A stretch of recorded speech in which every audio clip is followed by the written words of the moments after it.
नमस्कार। तो economic indicators के लिहाज से आज सिर्फ भारत ही नहीं, यूएस का दिन भी बेहद इंपॉर्टेंट है। आरबीआई की पॉलिसी है, आज वीकली एक्सपायरी भी है और कल मार्केट्स ने एक रीबाउंड दिखाया।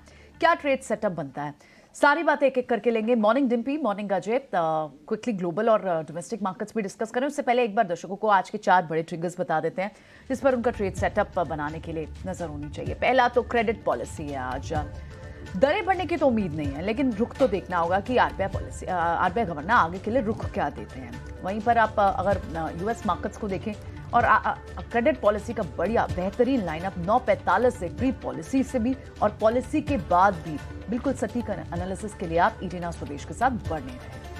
तो दूसरे जो बड़े ट्रिगर्स हैं उसमें आप डाउ की तो हम बात कर ही रहे थे, वहाँ पर लगभग 190 अंक फिसला है। गिफ्ट निफ्टी वहाँ लगभग सपाट फ्लैट दिख रहा है। आज वहाँ पर जो इन्फ्लेशन के फिगर्स आने हैं, कल पीपीआई के नंबर्स आने हैं, तो ये इकोनॉमिक इंडिकेटर है। जो बड़े गाउज भी हैं, बेंचमार्क भी हैं, जो फेड के डिसीजन मेकिंग में कंट्रीब्यूट करते हैं। तो बड़ा दिन है आज इंडिया यूएस दोनों के लिए। और जो बड़े दूसरे जो ट्रिगर्स हैं उसमें अर्निंग्स में आज किस तरह से प्ले आउट हो सकता है। टाटा पावर के नंबर्स आए, आईसीटीसी से थोड़ी सी निराशा थी, वहाँ किस तरह का ट्रेड सेटअप बनेगा। और जी और सोनी के मर्जर पर आज एनसीएलटी का फैसला भी आना है। तो आज जी पर क्या ट्रेड स्ट्रैटेजी होनी चाहिए, ये सारी बातें डिस्कस करेंगे। लेकिन पहले एक बार क्विकली ग्लोबल मार्केट्स को समझ लेते हैं। कहाँ आप सुबह सुबह काम की बातें कर रही हैं प्रियंका जी। देखिए दुनिया में क्या हो रहा है, आपने ध्यान दिया या नहीं। देखिए हम और आप और डिम्पी तो ये सब्जेक्ट पे ना डिम्पी को मैं जरूर से उसकी अटेंशन चाहूँगा। ये बहुत ही प्यारा सब्जेक्ट है, डिम्पी का सबसे one of the favourite subjects है और वो है छुट्टी का सब्जेक्ट। वो छुट्टी इसलिए साहब क्योंकि बेंगलोर और चेन्नई में जेलर के मूवी जो आ रही है, रजनीकांत की नई मूवी, उसके लिए छुट्टी कर दी गई है। ऑफिस में मेरा तो आज ऑफिस आने का मन ही नहीं कर रहा था ये सुन के। यहाँ पर भी होनी चाहिए थी। नहीं, बट मेरे दोस्त ने बहुत अच्छी बात कही, उसने छुट्टी की नहीं है। जैसे ही अनाउंस हुई ना, अपने आप छुट्टी हो गई। क्योंकि जैसे बाकी सारी जगहों पर क्या होता है ना, ये रजनीकांत है भाई, ये छोटे मोटे एक्टर थोड़े ना, रजनीकांत की मूवी के लिए छुट्टी करनी पड़ती है। बाकी सब लोग छुट्टी के दिन मूवी देखने जाते हैं, लेकिन रजनीकांत जी की जब मूवी अनाउंस होती है तो छुट्टी अपने आप हो जाती है, उसी दिन छुट्टी होती है।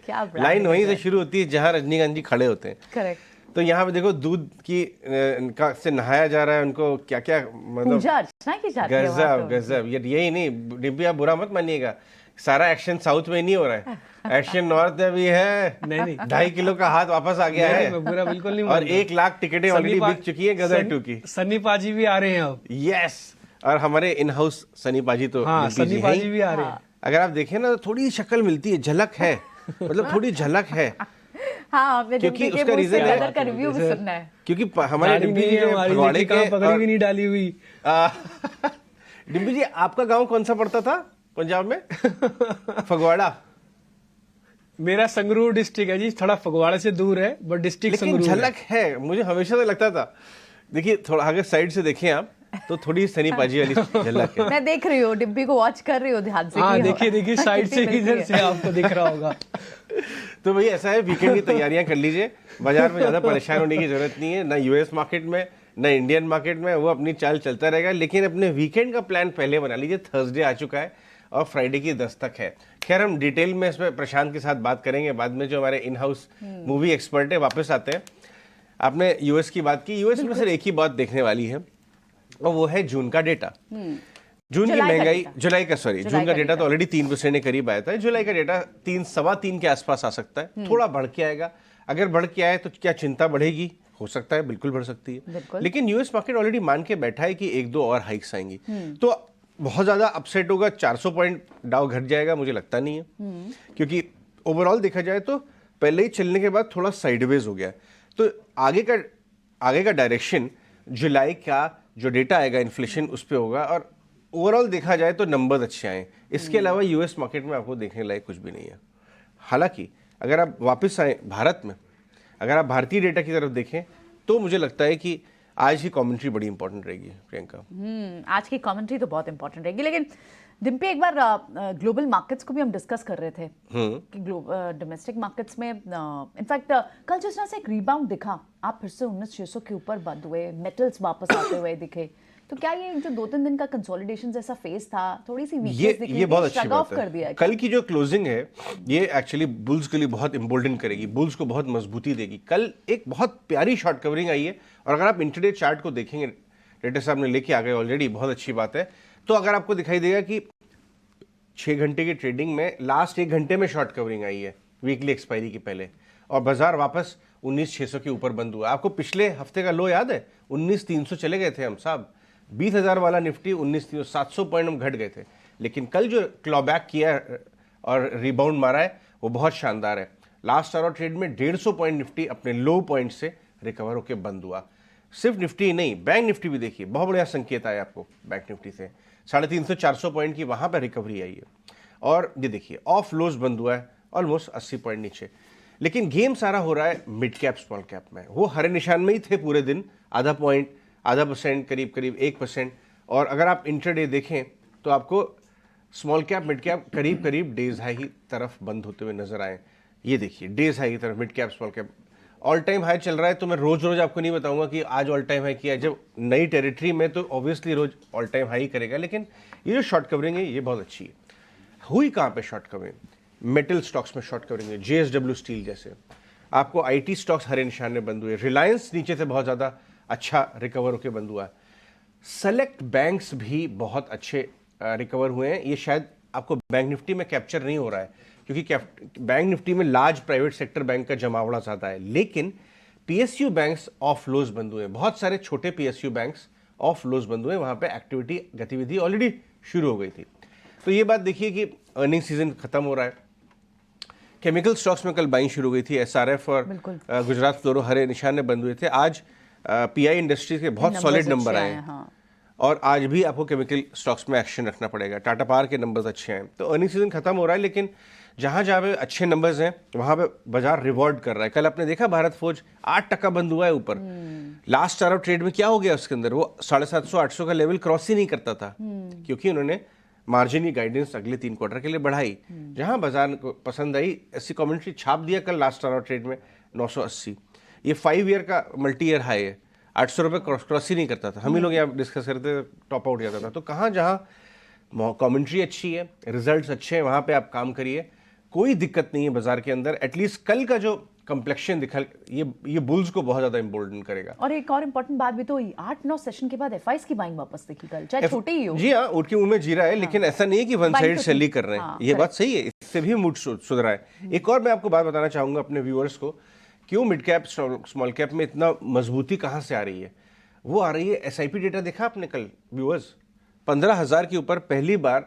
बताइए, एक और नया SIP रिकॉर्ड डेटा बना है। 14,000 के ऊपर हम सस्टेन कर रहे थे, 13 से 14 हुए, 14 से 15 15 क्रॉस हो कर गए। गया। फर्स्ट टाइम एवर 15,000 के ऊपर की रीडिंग आई है और 15,000 कुछ का नंबर आया है। यानी जो सिलसिला चल रहा है ना, वो अभी एक बाढ़ बन के ना, सुनामी ऑफ FI जैसे राकेश जी बोलते थे, वो आएगा। और कल का डेटा, और आपको पता है ये 15,245 में सबसे ज्यादा पैसा जो फ्लोज इनफ्लोज आ रहे हैं बाजार में, mid cap small cap.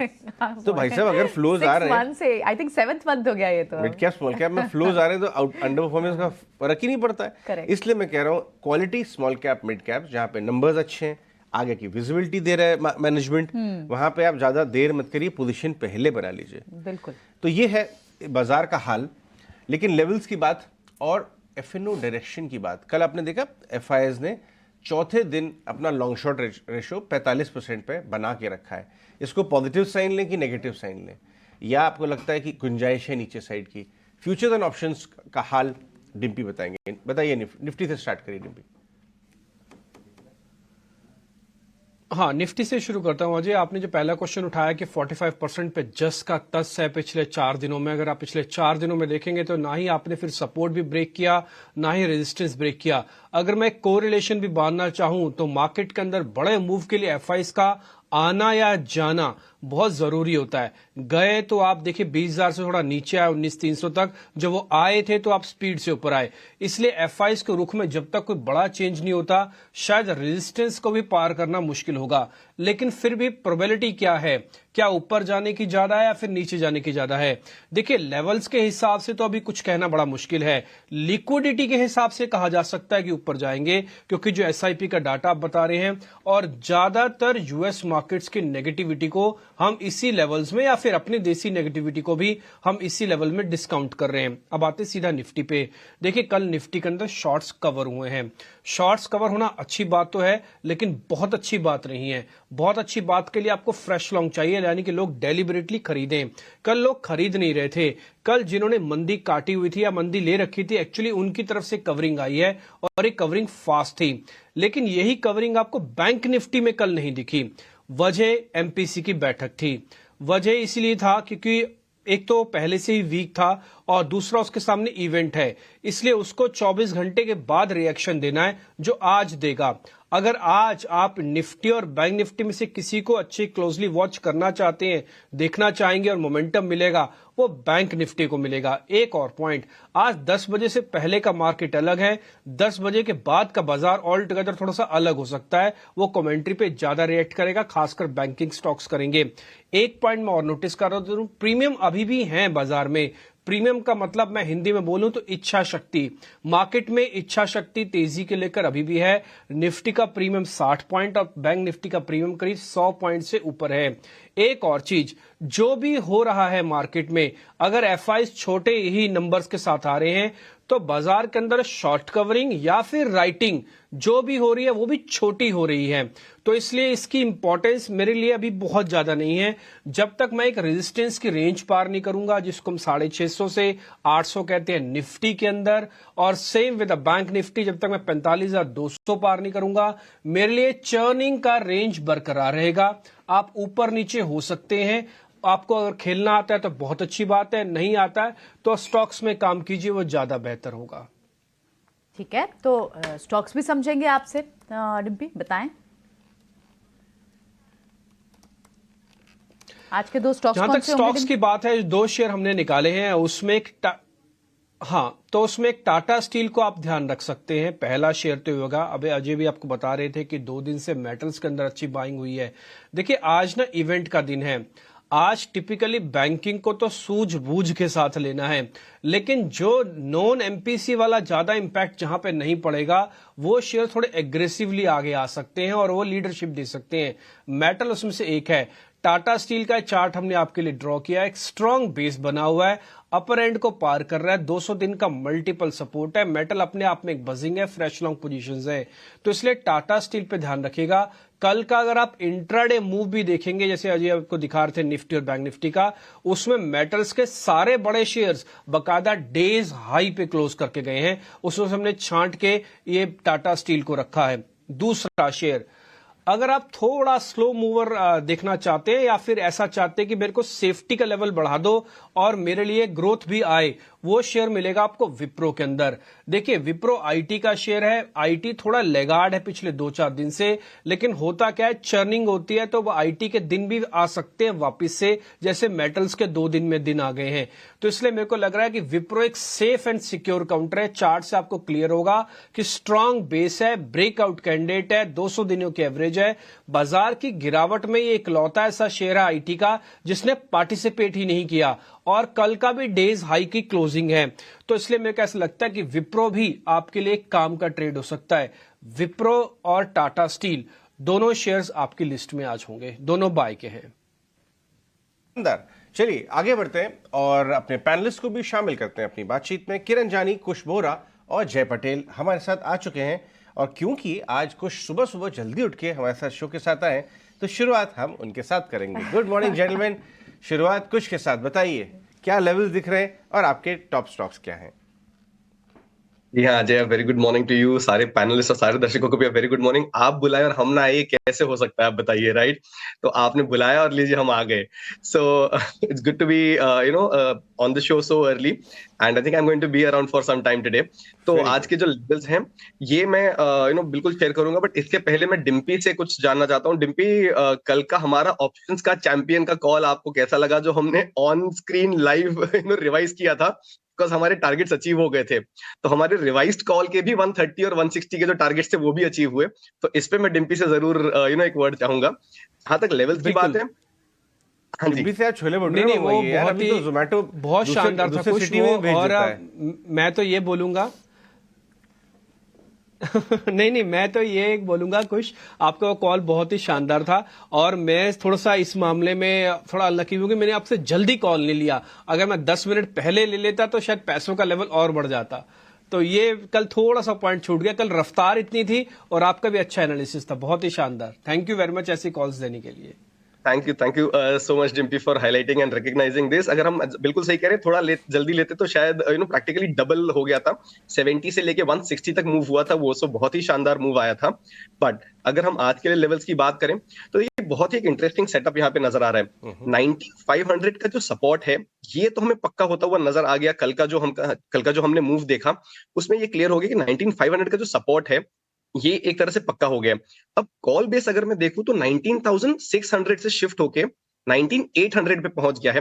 And let's not forget कि बैंक निफ्टी ने अब तक पार्टिसिपेट नहीं किया। तो जैसा डिम्पी थोड़ी देर पहले बता रहे थे कि आज का market pre the RBI announcement and post the RBI announcement could slightly be different। हालांकि 45,000 का एक स्ट्रॉन्ग स्टिफ रेजिस्टेंस है बैंक निफ्टी पे, बट अगर बैंक निफ्टी पार्टिसिपेट करता है तो निफ्टी में definitely there is a room to go to 19,800 levels also. अब वो आज हो या 1 से 2 दिनों में हो, ये पिन पॉइंट कर पाना मुश्किल है, बट एक रूम डेफिनेटली क्रिएट हो चुकी है। सो मेरे हिसाब से अगर आप इंडेक्स पे ट्रेड लेना चाहें तो बायस जो है आपका पॉजिटिव रखिए, बाय साइड का रखिए। 19,500 का सपोर्ट, 19,750 800 का जो रेजिस्टेंस जोन है ये अब एक्ट करेगा निफ्टी पे। बैंक निफ्टी पे 44,500 का सपोर्ट जोन एंड 45,200 का रेजिस्टेंस। तो ये लेवल्स हैं जो मैं निफ्टी और बैंक निफ्टी पे देख रहा हूं, और जो बायस है वो जैसा मैंने कहा फॉर श्योर यहाँ पे पॉजिटिव ही रहेगा मेरा। ठीक है, और राइट, तो ये तो हुई निफ्टी पे लेवल्स की बात। अब आज समझ लेते हैं आज की रिकमेंडेशंस क्या होंगे हमारे एक्सपर्ट्स की। किरण जानी और जय पटेल भी है हमारे साथ। आइए किरण से पहले बात करते हैं। Morning to both of you. Kiran, बताएं आज की आपकी रिकमेंडेशंस क्या है। Very good morning everyone. So overall RBI की पॉलिसी को अगर हम ध्यान में रखें तो इंडेक्स कहीं ना कहीं एक रेंज बाउंड के अंदर है, लेकिन अंडरटोन बुलिश टोन ही है। कहीं ना कहीं हम देखिए, जैसे अजय जी ने भी मॉर्निंग में बताया कि क्वालिटी स्टॉक्स मिड कैप या तो स्मॉल कैप है, उसमें जो बाइंग है वो कंटिन्यू रहेगी। तो आज हमारे 2 पिक है। पहला पिक है एबीबी। अगर यहाँ पे आप देखोगे तो डेली चार्ट पे एक वहां पे हम देख रहे थे कि कंसोलिडेशन हो रहा था 4500 से लेकर 4300 के बीच में। अब वो कंसोलिडेशन पैटर्न ब्रेकआउट है। कल हमने देखा कि स्टॉक कंफर्टेबली 4500 के ऊपर सस्टेन था with momentum indicator trading into the bullish zone. तो एबीबी हमारा लॉन्ग कॉल रहेगा। 4520 के आसपास हम लॉन्ग करके जाएंगे। 4580 का हमारा टारगेट है। 4489 एज अ स्टॉप लॉस हम मेंटेन करेंगे एबीबी के अंदर। नेक्स्ट जो कॉल है वो बैंकिंग सेक्टर में से आरबीआई पॉलिसी है। फिर भी अगर हम देखें तो बंधन बैंक में डेली चार्ट के ऊपर असेंडिंग ट्रायंगल पैटर्न ब्रेकआउट है। 2 दिन पहले हमने देखा था कि जो प्रीवियस ब्रेकआउट था उसको रिटेस्ट करके एक हैमर कैंडलस्टिक्स पैटर्न बनाई और परसों के दिन उसमें फॉलो बाइंग भी था। तो असेंडिंग ट्रायंगल पैटर्न के साथ साथ एक राउंडिंग बॉटम पैटर्न भी है। स्टॉक का जो मोमेंटम इंडिकेटर है वो वापस बुलिश जोन को अप्रोच कर रहा है। सो ओवरऑल सेटअप काफी स्ट्रांग है। 230 के आसपास की क्लोजिंग थी, हम लॉन्ग करके जाएंगे। 245 as a target and 220 as a stop loss हम मेंटेन करेंगे बंधन बैंक के अंदर। ओके ठीक है। किरण ने आज जो एक शेयर दिया है बंधन बैंक, आपको ध्यान होगा 2-3 दिन पहले हमने भी शेयर किया था और एक काफी स्ट्रांग मूव के लिए तैयार हो रहा है बंधन बैंक। आप थोड़ा इसमें पकड़ के रखिएगा। ये 245 तक का टारगेट आपको इजीली मिल जाने चाहिए। 220 का स्टॉप लॉस भी है, इसको भी ध्यान रखिएगा। आज फैसला है एमपीसी की बैठक का, इसलिए थोड़ा वॉलेटाइल भी होगा, अदरवाइज वैसे ठीक है। जय, गुड मॉर्निंग। आपके शेयर्स कौन से हैं आज के? सो गुड मॉर्निंग डिम्पी जी, गुड मॉर्निंग एवरीवन। सो आज मुझे लग रहा है मैं बैंकिंग सेक्टर से थोड़ा हटके दूंगा, क्योंकि जैसे एमपीसी मीटिंग है, एक्शन पैक्ट है, यूएस का इन्फ्लेशन डेटा आ जाने वाला है। सो बहुत सारा न्यूज पैक्ट डे है। तो मुझे लग रहा है कि जो मिड कैप में हमने कल ऑल टाइम हाई लेवल्स देखे 38,000 के पार, तो पहला पिक मेरा मिड कैप के साइड रहेगा ट्रेंट लिमिटेड। तो उसका रिजल्ट कल हमने देखा बहुत बढ़िया आया, ब्रेकआउट आया, ऑल टाइम हाई के लेवल्स के वहां पर है। आरएसए की तरफ से एक पॉजिटिव क्रॉसओवर आया, और हम देखें तो 1 महीने का सपोर्ट ये इसने दूसरी बार लिया और दूसरी बार बाउंस अप दिया। तो ये बाउंस ब्रेकआउट के वहां पर है बिकॉज ऑफ रिजल्ट। सो मुझे लग रहा है ये मोमेंटम कंटिन्यू रह सकता है ये स्टॉक में। तो 1787 कल का क्लोजिंग प्राइस है। मेरे लिए टारगेट 1900 के वहां रहेगा और स्टॉप लॉस अराउंड 1710 का रहेगा।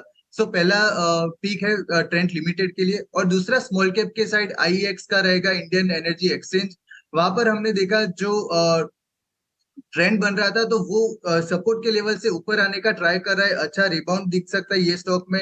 बहुत पीटा हुआ था पहले से स्टॉक, तो मुझे लग रहा है अभी 50 डे की मूविंग एवरेज के वहां पर है डेली चार्ट में, उसको क्रॉस करके हम 100 डे मूविंग एवरेज के वहां देख सकते हैं ये स्टॉक को। सो टारगेट भी वहां पर रहेगा, टारगेट अराउंड 141 के वहां रहेगा और स्टॉप लॉस अराउंड 125 का रख सकते हैं यहाँ पर। सो IEX पर बाय की सलाह रहेगी with target of 141 and stop loss of 125। Alright, तो ये तो जय की हुई कॉल्स। एक बार कुश की भी रिकमेंडेशन समझ लेते हैं, फिर उसके बाद हमारे रिसर्च टीम भी हमारे साथ होंगी, सब अर्निंग्स, बड़े अर्निंग्स बताने के लिए, आज के स्टॉक्स एंड न्यूज़ बताने के लिए। लेकिन पहले कुश की आज की रिकमेंडेशंस बताएं कुश।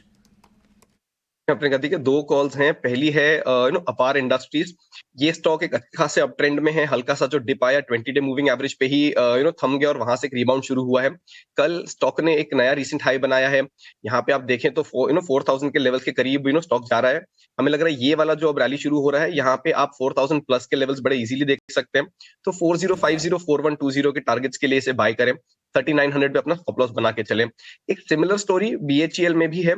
बहुत ही अच्छे स्ट्रॉन्ग अप ट्रेंड में था। रिजल्ट्स के बाद एक शार्प फॉल आया था, but that fall has been bought into. और कल 2 दिन से हमने रादर इसमें 20 डे मूविंग एवरेज के ऊपर क्लोजिंग देखी है। 100 का की रेजिस्टेंस जोन था, उसके ऊपर भी क्लोजिंग देखी है। तो अब यहाँ से जो रीसेंट हाइज बने थे वो यहाँ पे हमको अचीव होते हुए नजर आ सकते हैं। तो 103 और 105 के ट्रेंड टारगेट्स के लिए बाय करें। 99 रुपीज ये आपका स्टॉप लॉस रहेगा इन BHEL। ये HCL आप आज बाय करेंगे और आज में उस मूव आ सकती है यार, डिविडेंड भी आना है इनका लास्ट डे ऑफ, क्योंकि ऐसे स्टॉक्स में भी ट्रेडिंग होती है जहाँ लास्ट डे ऑफ डिविडेंड होता है। ठीक है, अब हमारी रिसर्च टीम हमारे साथ है, हमारे साथ पूजा है फॉर आज की अर्निंग्स बताने के लिए, और अंकिता हमें आज बताएंगी आज सारे स्टॉक्स एंड न्यूज़ जहाँ पर एक्शन होगा। पहले पूजा के पास जाते हैं, अर्निंग्स आज की समझते हैं। मॉर्निंग पूजा, बताएं कल कौन सी और बड़ी अर्निंग्स आई थी आफ्टर मार्केट हाउस? जी, गुड मॉर्निंग प्रियंका। शुरुआत सबसे पहले अच्छे नतीजों से करते हैं। टाटा पावर ने अपने नंबर्स घोषित किए और आय में 5% की बढ़त, मुनाफा 29% बढ़ा कंपनी का, और PI इंडस्ट्रीज के नंबर्स भी काफ़ी स्ट्रॉन्ग नज़र आ रहे हैं हर फ्रंट पर। आय में 23% की बढ़त और मुनाफा 45% से बढ़ा कंपनी का। और JB केमिकल के भी नतीजे स्ट्रॉन्ग हैं। आय में 14% की ग्रोथ दर्ज की है कंपनी ने, मुनाफा 35% से बढ़ा है। मार्जिन के फ्रंट पर भी देखेंगे तो नंबर्स काफ़ी स्ट्रॉन्ग हैं। कामकाजी मुनाफा में 34% की बढ़त देखने को मिली है। इसके अलावा रत्नामणि मेटल्स के भी नतीजे काफ़ी स्ट्रॉन्ग नज़र आ रहे हैं। आय में 20% की ग्रोथ है, मुनाफा 55% से बढ़ा कंपनी का। और BLS इंटरनेशनल के नतीजे भी काफ़ी स्ट्रॉन्ग नज़र आ रहे हैं। आय में 40% की बढ़त कंपनी ने दर्ज किया है, मुनाफा 131% बढ़ा कंपनी का। और अगर कामकाजी मुनाफा देखेंगे तो वहाँ पर 154% की बढ़त कंपनी ने दर्ज की है। तो हर फ्रंट पर नतीजे काफ़ी स्ट्रॉन्ग नज़र आ रहे हैं। अब बात करते हैं कुछ नतीजों की जहाँ पर की कमजोरी देखने को मिली है। ग्रैन्युल्स इंडिया के नतीजे कमज़ोर नज़र आ रहे हैं। आय में गिरावट हुई है 3% की और मुनाफा 62% घटा कंपनी का। इसके अलावा IRCTC के नतीजे भी काफ़ी कमज़ोर नज़र आ रहे हैं। मुनाफे में करीब 6% की गिरावट और मार्जिन भी 37.6% से घटकर 34.2% की कंपनी ने दर्ज किए हैं। और जी एंटरटेनमेंट के नतीजे भी यहाँ पर कमज़ोर ही नज़र आ रहे हैं। आय घटी है 6.5% से और इस बार भी कंपनी ने करीब 53 करोड़ का घाटा ही दर्ज किया। ओके, ये कुछ एक अर्निंग्स वाले शेयर्स थे जहां पे अर्निंग्स आई हैं। आज जी पे वापस से ध्यान रखिएगा, करीब 1:30 से 1:45 बजे के आसपास NCLT का फैसला आएगा, उसको लेकर हमारी कवरेज लगातार जारी रहेगी, लेकिन नंबर्स का इम्पैक्ट पहले मार्केट एक बार जरूर देगा आपको। आगे बढ़ते हैं, अंकिता को भी अपने साथ जोड़ते हैं और उनसे जरा स्टॉक्स इन न्यूज यानी कि खबरों वाले शेयर्स पता करते हैं। गुड मॉर्निंग अंकिता, बताएं आप। Well good morning. यस, ये स्टॉक्स हैं जो आज की ट्रेडिंग सेशन में फोकस रहेंगे। सबसे पहला तो वो कंपनी है जो आज सब्सक्रिप्शन के लिए ओपन अप करेगी, वो है TVS सप्लाई चेन सॉल्यूशंस का जो IPO आज खुलने वाला है सब्सक्रिप्शन के लिए। उनका जो इशू प्राइस है, जो प्राइस बैंड है वो 187 to 189 रुपीज़ पर शेयर का है और उनका जो साइज़ है वो 880 करोड़ का है। सो ये जो IPO है वो आज सब्सक्रिप्शन के लिए खुलने वाला है। बट उसके अलावा जो आज स्टॉक्स फोकस में रहेंगे आज की ट्रेडिंग सेशन में वो है मैक्स फाइनेंशियल सर्विसेज का, क्योंकि एक्सिस बैंक ने इसमें इन्फ्यूज़ किया है 1612 करोड़ थ्रू प्रेफरेंशियल अलॉटमेंट, और इसी से इनका एक्सिस ग्रुप का जो एंटिटी स्टेक है वो इंक्रीज हो जाएगा 19% पे फ्रॉम 13%। तो आज की ट्रेडिंग सेशन में ये फोकस में रहेगा। अगला स्टॉक जो है वो है सुजलॉन का। सुजलॉन ने QIP लॉन्च किया है और वो प्लान कर रहे हैं 2000 करोड़ रेज करने के लिए, और इसकी प्राइसिंग जो है वो 17.5 to 18.5 रुपीज़ पर शेयर की रेंज में रहने के लिए। अगला स्टॉक जो है वो है MAS फाइनेंशियल सर्विसेज का। इसमें बसंत महेश्वरी ने वेल्थ इन्होंने बाय किया है शेयर्स, इसके 2.9 लाख शेयर्स बाय किए हैं एट 816 रुपीज़ पर शेयर के हिसाब से। तो आज MAS फाइनेंशियल सर्विस का भी शेयर जो है वो आज न्यूज़ में बना रहेगा। KR IOPL का अगला स्टॉक है, ये जो है ये बायबैक कंसिडर कर रहे हैं इक्विटी शेयर्स आज, और इसी के चलते ये स्टॉक भी आज फोकस में रहेगा। और इसके अलावा FDC है, वो भी बायबैक कंसिडर कर रहे हैं और ये बायबैक एट 29% प्रीमियम होने वाला है। इसकी रिकॉर्ड डेट जो है वो 25 अगस्त की है और इसी के चलते FDC भी आज फोकस में रहेगा। अगला स्टॉक जो है वो है एंजल वन का। उन्होंने सेपरेट कर लिया है अपना business mode on acquisition of clients और ये बिजनेस एक्वायर्ड है वाया ऑथराइज्ड पर्सन्स एफिलिएट्स और ये सेल किया जाएगा टू एंजल सिक्योरिटीज़ और इसी के चलते एंजल वन का बिजनेस है वो भी आज फोकस में रहेगा। अगला स्टॉक जो है वो है ITD सीमेंटेशन का। इसका बेसिकली इनका जो JV है वो उन्होंने रिसीव किया है $205 million order from power grid company of Bangladesh और इनके जो स्टेक है वो 75% है JV में और इसी के चलते ये स्टॉक भी आज फोकस में रहने वाला है। अगला स्टॉक जो है वो एस्ट्राजेनेका फार्मा का है। इन्होंने लॉन्च किया है neurological treatment drug for kids in India और इसी के चलते ये स्टॉक भी आज फोकस में होने वाला है। और फाइनली दीपक फर्टिलाइजर का जो स्टॉक है वो भी आज फोकस में रहने वाला है। इनका जो इनका nitric acid and concentrated nitric acid plants है वो सेटअप होने वाले हैं आज दहेज में और इसी के चलते दीपक फर्टिलाइजर भी आज न्यूज़ में बना रहने वाला है।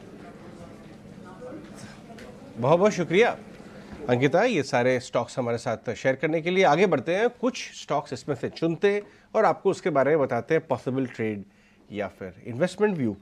PI इंडस्ट्री के ऊपर नज़र जा ही रही है क्योंकि सिर्फ उनके रिजल्ट्स अच्छे ही नहीं हैं, उन्होंने जो कमेंट्री दी है वो सारी केमिकल कंपनी से कंपैरिजन में बहुत शानदार है। उन्होंने बोला, पहली बात तो जुलाई में जो बारिशों का टर्न अराउंड हुआ है वो खरीफ के लिए बहुत इंपॉर्टेंट है और उनके बहुत सारे प्रोडक्ट्स एक्चुअली अच्छे आते हैं उससे, तो खरीफ प्रोडक्शन के बारे में बात किए, फ़ायदा मिलेगा। और ग्लोबल कारोबार के बारे में उन्होंने कॉशियसली ऑप्टिमिस्टिक कमेंट्री दी है जबकि बाकी केमिकल कंपनीज ने नेगेटिव बातचीत की है। तो इसके ऊपर आप चार्ट को लेके आइए 1 साल का डायरेक्टर साहब, ये बात करना ज़रूरी है क्योंकि बाकी सारे केमिकल स्टॉक तो घटे हुए हैं ऊपर से, लेकिन ये स्टॉक ऑलमोस्ट 52 वीक हाई के आसपास ही बैठा हुआ है। वो देखिए आसपास बैठा है। PI इंडस्ट्रीज 4,000 रुपये का भाव हो गया, लेकिन अभी एग्जैक्ट नहीं है, करीब 100-125 रुपये अभी भी दूर है। किरण, PI इंडस्ट्रीज के चार्ट से बताएं, नंबर्स तो हो गए, किस लेवल पे लेना चाहिए अगर पूरा केमिकल कल इनफैक्ट SRF, गुजरात फ्लोरो, दूसरे केमिकल स्टॉक्स में भी किरण दिख रही थी, हरी चल रही, थोड़ा बहुत स्पार्क्स दिख रहे थे। क्या ये सेक्टर लीडर पे आप बेट करेंगे?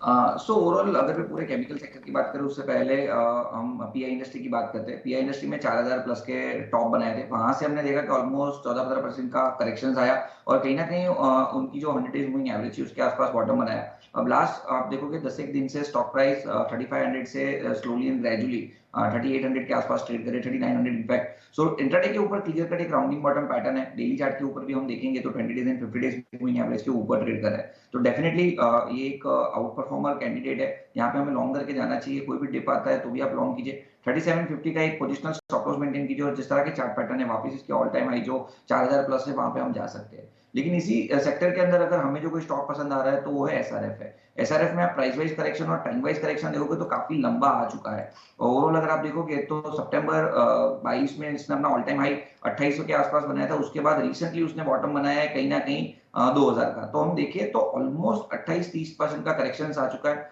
वहां से स्टॉक अब स्टेडीली एंड ग्रेजुअली ऊपर आ रहा है। इंट्राडे चार्ट्स के ऊपर आप देखोगे कि noted hand and shoulder pattern भी बना है। कल उसमें एक ब्रेकआउट मूव भी आया, 2300 का एक रेजिस्टेंस था, उसके ऊपर स्टॉक सस्टेन कर रहा है। मोमेंटम इंडिकेटर भी अप्रोच कर रहे हैं विद वॉल्यूम्स, तो कहीं ना कहीं लग रहा है कि SRF में एक लेट लगा था, अब वहां पे एक कैचअप परफॉर्मेंस आ सकता है। तो SRF करंट मार्केट प्राइस से हम लॉन्ग करके जाएंगे और नीचे में जो स्टॉप लॉस है 2250 का है और जिस तरह का चार्ट पैटर्न है डेफिनेटली आप शॉर्ट टर्म में ऊपर 2400 प्लस के टारगेट एक्सपेक्ट कर सकते हो। तो SRF केमिकल स्पेस में हमारा प्रिफर्ड पिक रहेगा। ठीक है, ये तो हो गया किरण का कॉल PI और SRF पे। एक और नंबर बहुत ही सॉलिड था और वो है स्नाइडर इलेक्ट्रिक।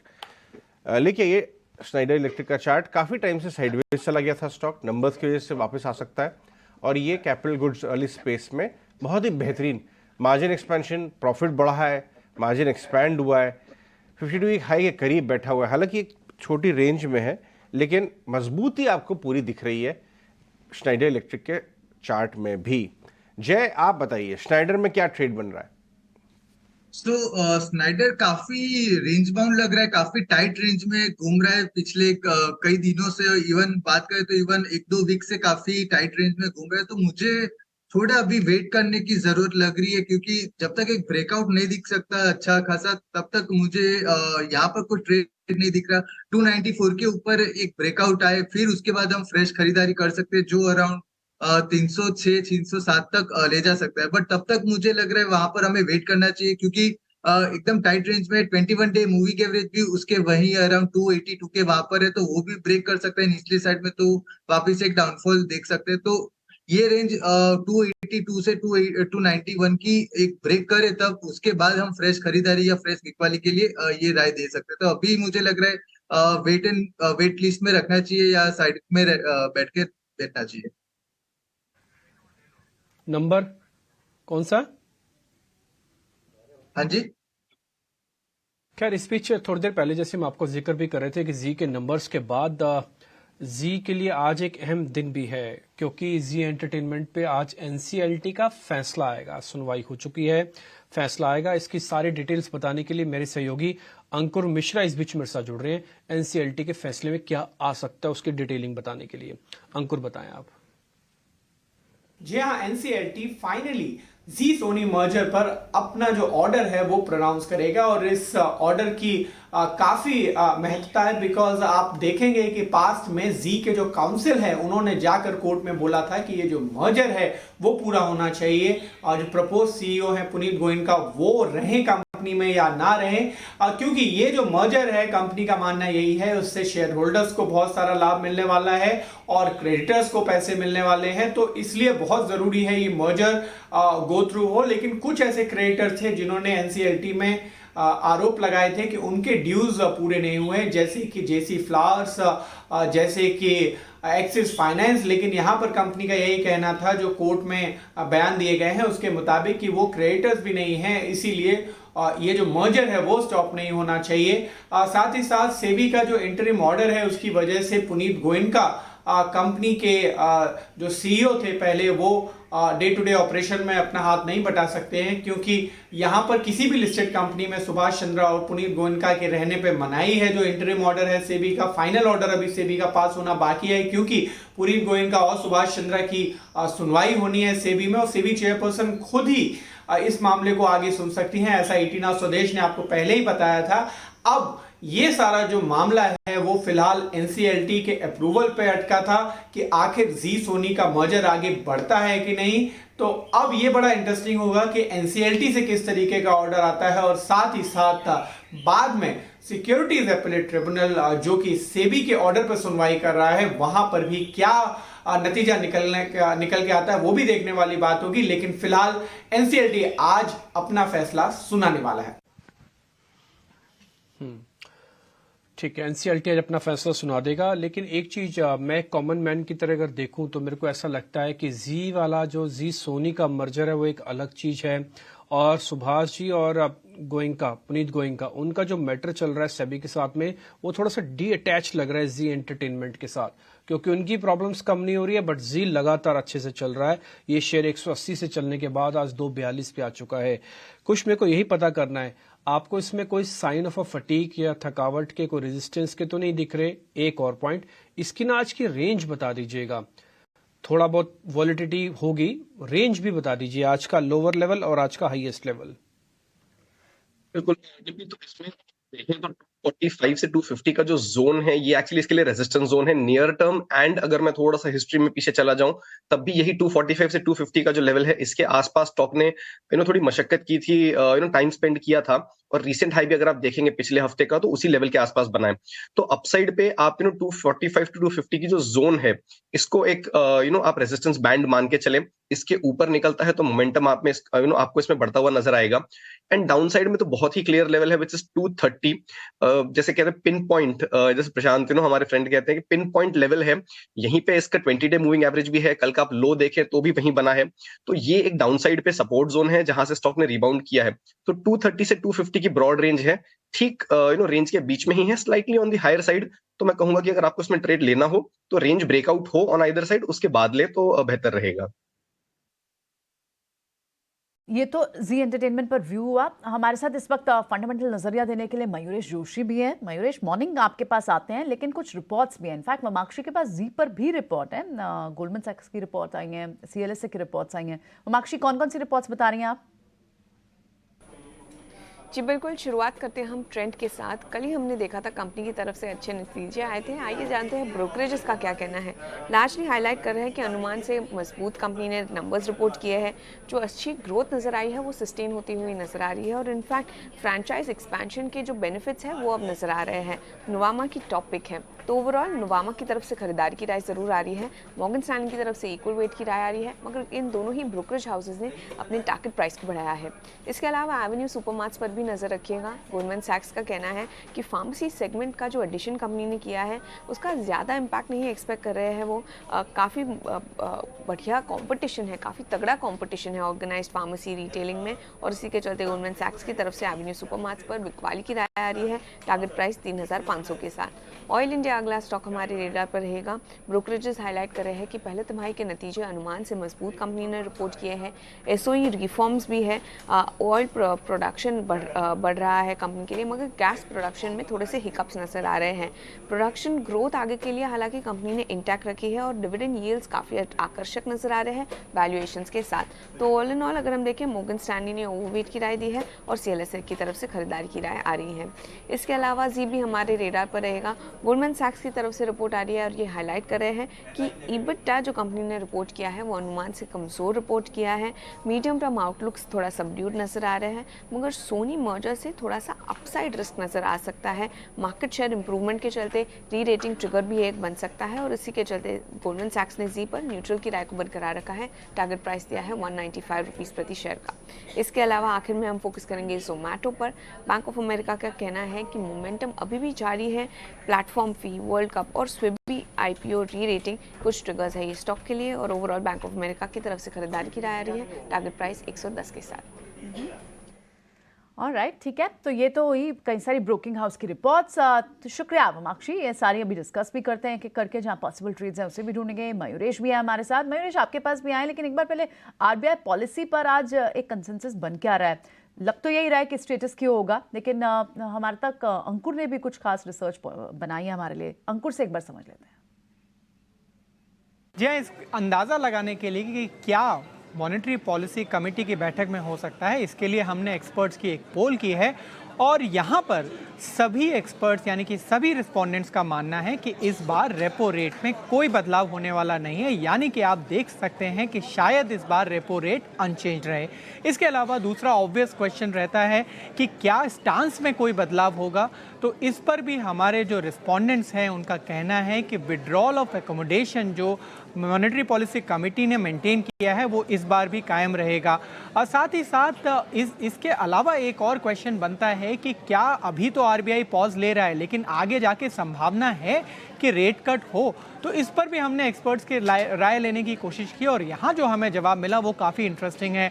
कई सारे एक्सपर्ट्स का यहाँ पर ये मानना है कि Q1 FY25 यानी कि अगले वित्त वर्ष से रेट की कटौती शुरू हो सकती है, और 60% रिस्पोंडेंट्स ने ये जवाब दिया है। इसके अलावा 20% रिस्पोंडेंट्स का ये भी कहना है कि ये जो FY25 के एंड तक कटौती संभव है, और 20% रिस्पोंडेंट्स का कहना है कि इस पर वो कोई भी कमेंट नहीं कर सकते हैं। इसके अलावा एक और अहम सवाल हमने रिस्पोंडेंट से पूछा, वो पूछा महंगाई को लेके कि क्या इस बार रिजर्व बैंक ऑफ इंडिया के जो गवर्नर बात करेंगे तो वहाँ पर कोई महंगाई के लक्ष्य में बदलाव करेंगे, क्योंकि पिछले दिनों में आपने देखा होगा कि जो वेजिटेबल प्राइसेस हैं, सीरियल प्राइसेस हैं, वहाँ पे बढ़ोतरी हुई। तो यहाँ पर जो रिस्पोंडेंट्स हैं वो बोल रहे हैं, 80% रिस्पोंडेंट्स का मानना है कि इस बार महंगाई दर के राइट। ये थे अंकुर, बता रहे थे कि आप एक्सपेक्टेशन है बाजार की पॉलिसी से। निकुंज भी हमारे साथ स्टूडियोज में आ चुके हैं। गुड मॉर्निंग निकुंज। आप कह रहे थे कि ये इतना बड़ा इवेंट नहीं रहेगा इस बार बाजार के लिए, लेकिन जो कमेंट्री हो सकती है, क्या उसमें कुछ आप फेरबदल उम्मीद कर रहे हैं बाजार के? 2 साल हम प्याज काट के रोते हैं, अब प्याज लेने से पहले रो रहे हैं और प्याज काटने के बाद रो रहे हैं। वैसा माहौल आ चुका है. Vegetable prices are really high and they are hurting now and forget they are now becoming part of drawing room talk and bedroom talk. अब इतनी वेजिटेबल इन्फ्लेशन जो है उसके अंदर तो Reserve Bank of India rate तो नहीं काट सकता है. फिर similarly Reserve Bank of India नजरअंदाज नहीं कर सकता है. मई के महीने में लगा था कि भी रिजर्व बैंक ऑफ इंडिया अब रेट काटेगा, सेकेंड हाफ में रेट बिनाइन हो जाएंगी, मार्केट के अंदर उसकी डिमांड में अब दोबारा अपटिक आएगा. तो मुझे लग रहा है कि कोई नैरेटिव जो है इस समय इतना मजबूत नहीं है. जहाँ तक मार्केट की बात है, until and unless something very negative comes out from it, I don't think this would be a very swing event. ये ऐसा इवेंट नहीं है कि रिजर्व बैंक ऑफ इंडिया से कोई बहुत ज़्यादा मार्केट उम्मीद करके बैठा है.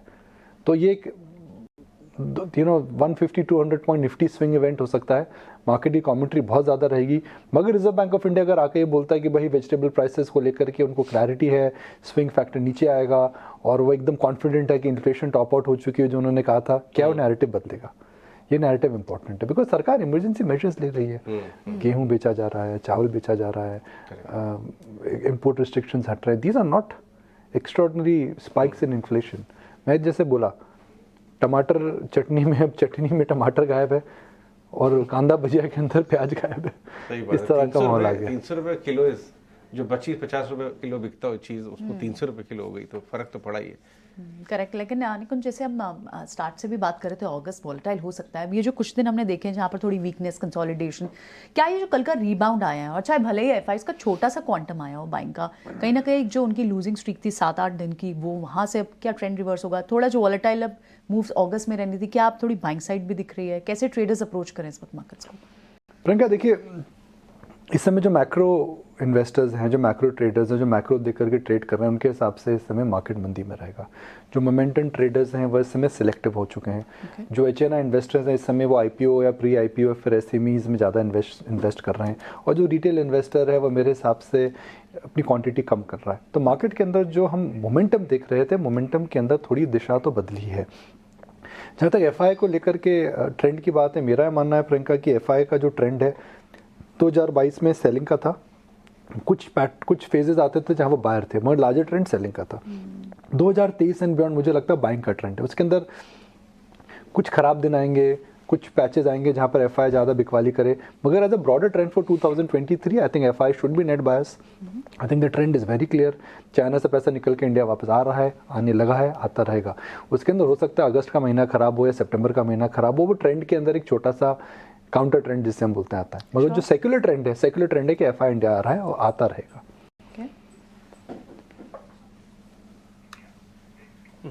निकुंज सर, गुड मॉर्निंग. एक्चुअली मेरे पास ना 2 क्वेश्चन है, मैं दोनों को क्लब करके आपसे पता कर लेता हूँ. पहला है एक तो क्रूड वाला, ये $87 के आसपास आ गया, ऑलमोस्ट साल की हाई पर है, क्योंकि आज एमपीसी की बैठक है तो शायद क्रूड पे भी आरबीआई गवर्नर कोई बात रखें. आपका एनालिसिस क्रूड पे क्या है? और दूसरा सर, अभी आप कह रहे थे थोड़ा सिलेक्टिव हो गए हैं मार्केट के अंदर, इंडाइसिस रेंज में फंसे हुए हैं बट सिलेक्शन के साथ शेयर्स खरीदे और बेचे जा रहे हैं. ये पॉजिटिव सिलेक्शन कहाँ पे हो सकता है और नेगेटिविटी कहाँ पे ज्यादा है? देखिए क्रूड के अंदर इस समय मुझे लगता है डिमांड से ज़्यादा सप्लाई की वजह से क्रूड प्राइसेस ऊपर जा रहा है और चाइना का फैक्टर उसके अंदर है. क्रूड देखिए डिम्पी एक इमोशनल मार्केट है. क्रूड के अंदर कोई जब क्रूड ऊपर जाता है तो मैं रिपोर्ट्स देख रहा था लास्ट ईयर की क्रूड जी, जब युद्ध के बाद क्रूड $130 हुआ था, सब बोलने लग गए थे क्रूड जी 180-200 हो जाएगा.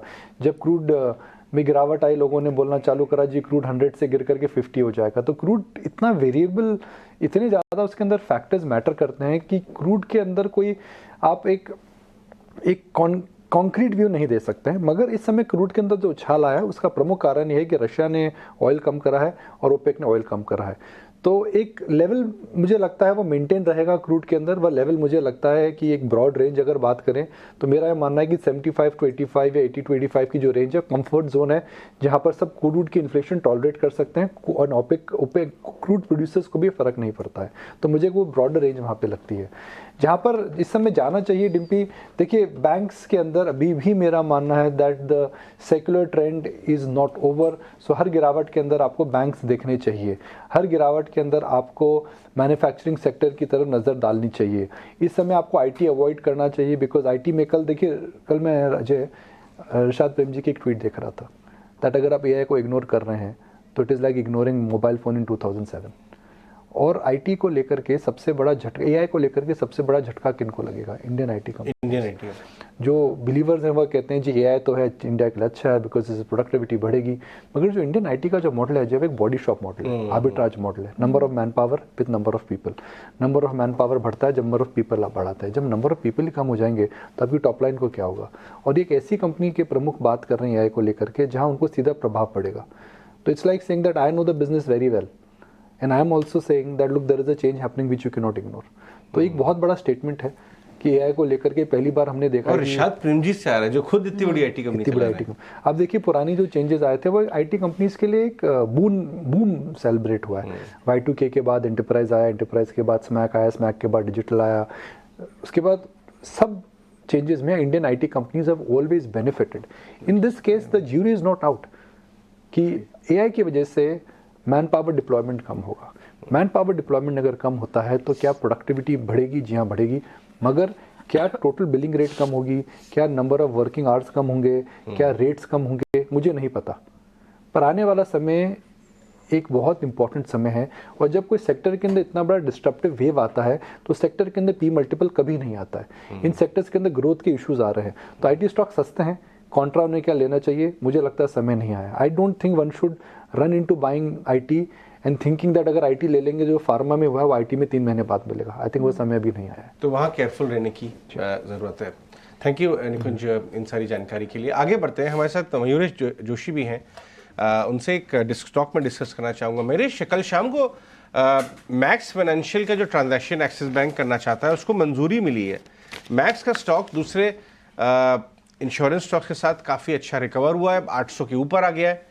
लेकिन अगर मैं कुछ ब्रोकरेज टारगेट्स वगैरह देखूं तो 1100 रुपये तक के टारगेट्स वहाँ पे बैठे हुए हैं। एक्सिस बैंक अगर इसके अंदर और हिस्सेदारी बढ़ाएगा, आपको लगता है कि कारोबार को बल मिलेगा क्योंकि एक्सिस की रीच अच्छी है तो एक तरह से ज़्यादा पॉलिसीज बेच पाएंगे? आप मैक्स के स्टॉक को 800 रुपये पे कैसे देखते हैं?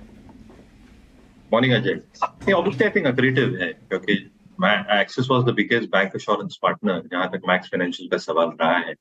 और आई थिंक जो इनका प्रोडक्ट मिक्स है ये भी काफी अट्रैक्टिव है क्योंकि इंश्योरेंस में आई थिंक 2 चीजें बहुत महत्वपूर्ण रहती है specifically after the budget tweaks. एक आपका प्रोडक्ट मिक्स कैसा है।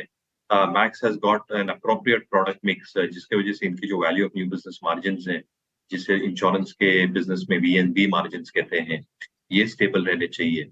और दूसरा होता है बैंक एश्योरेंस और distribution network. So with Axis if it increases stake और probably ensures कि जो बैंक एश्योरेंस नेटवर्क है through Axis bank grows at a good pace जो हमेशा से रहा है historically in the past, along with their existing distribution set, एक अच्छी खासी रीच मिल जाती है। इंश्योरेंस प्लेस के लिए आई think the best part is जितनी ऑपरेटिंग एक्सपेंसेस हैं ये शायद पिछले कई वर्षों में इन्होंने अब्सॉर्ब कर ली है। Now the entire growth will come in from top line growth which happens through distribution and the product mix जो सीधा बॉटम लाइन पे दिखता है। ये सारी चीजें ऑब्वियसली बेनिफिशियल होगी बैंक फाइनेंशियल्स की बात कर ही रहे हैं तो कुश के पास जाता हूं मैं। कुश, आपने देखा मास फाइनेंशियल में बसंत महेश्वरी अपना स्टेक बढ़ा रहे हैं। मास फाइनेंशियल भी एक माइक्रो फाइनेंस कंपनी है।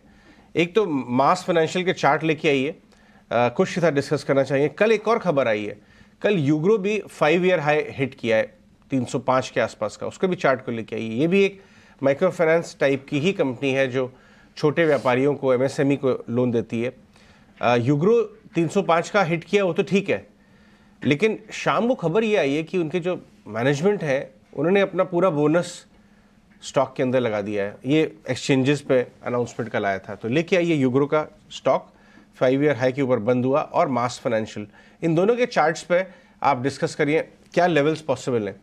कुछ मास फाइनेंशियल एक्चुअली एक रिकवरी अटेम्प्ट कर रहा है यहाँ पे, और मैं अटेम्प्ट इसलिए कह रहा हूँ बिकॉज हालांकि अपने की एवरेजेस के ऊपर ट्रेड करने में सक्सेसफुल रहा है for the last couple of sessions, but बेयरली just.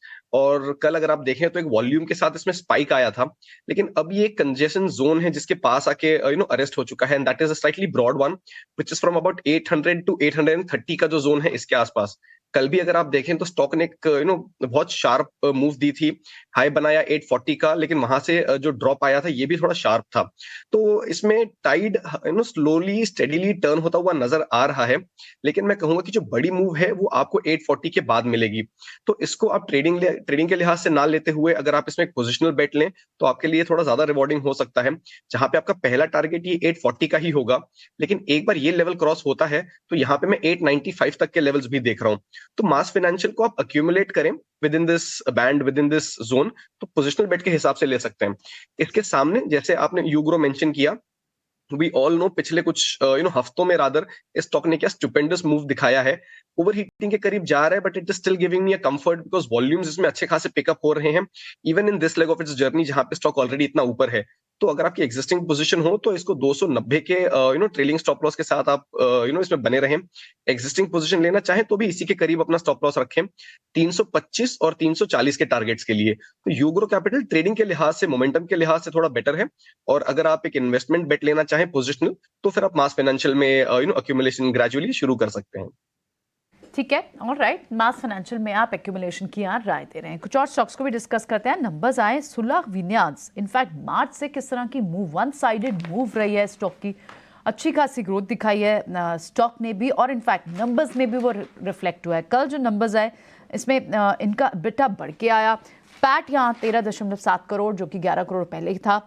जिस तरह की ग्रोथ अर्निंग्स में दिख रही है, स्टॉक में भी दिख रही है, वेल्थ क्रिएटर रहा है, लेकिन आगे अब क्या अब भी इस पे राइड करना चाहिए? जय से समझते हैं। जय, सुलह विनियार्ड्स के चार्ट चेक करके बताएं एक बार। तो सुलह विनियार्ड्स का चार्ट अभी काफी अच्छा लग रहा है बिकॉज जो नीचे सपोर्ट का लेवल था वो अराउंड सपोर्ट लेके आया, 34 डे ईएमए का सपोर्ट था, वहां पर सपोर्ट से ऊपर बाउंस बैक किया और 494 के अभी अराउंड ट्रेड कर रहा है। तो मुझे लग रहा है जब तक ये अराउंड 500 का लेवल क्रॉस नहीं करेगा, एक साइकोलॉजिकल लेवल भी होता है 500 जैसा जो मार्क होता है, तो उसके ऊपर जब ट्रेड करेगा तब हम अराउंड 525 535 के लेवल्स ये स्टॉक पर दे सकते हैं, क्योंकि जो पिछला रेजिस्टेंस था वो यहीं पर प्लेस था।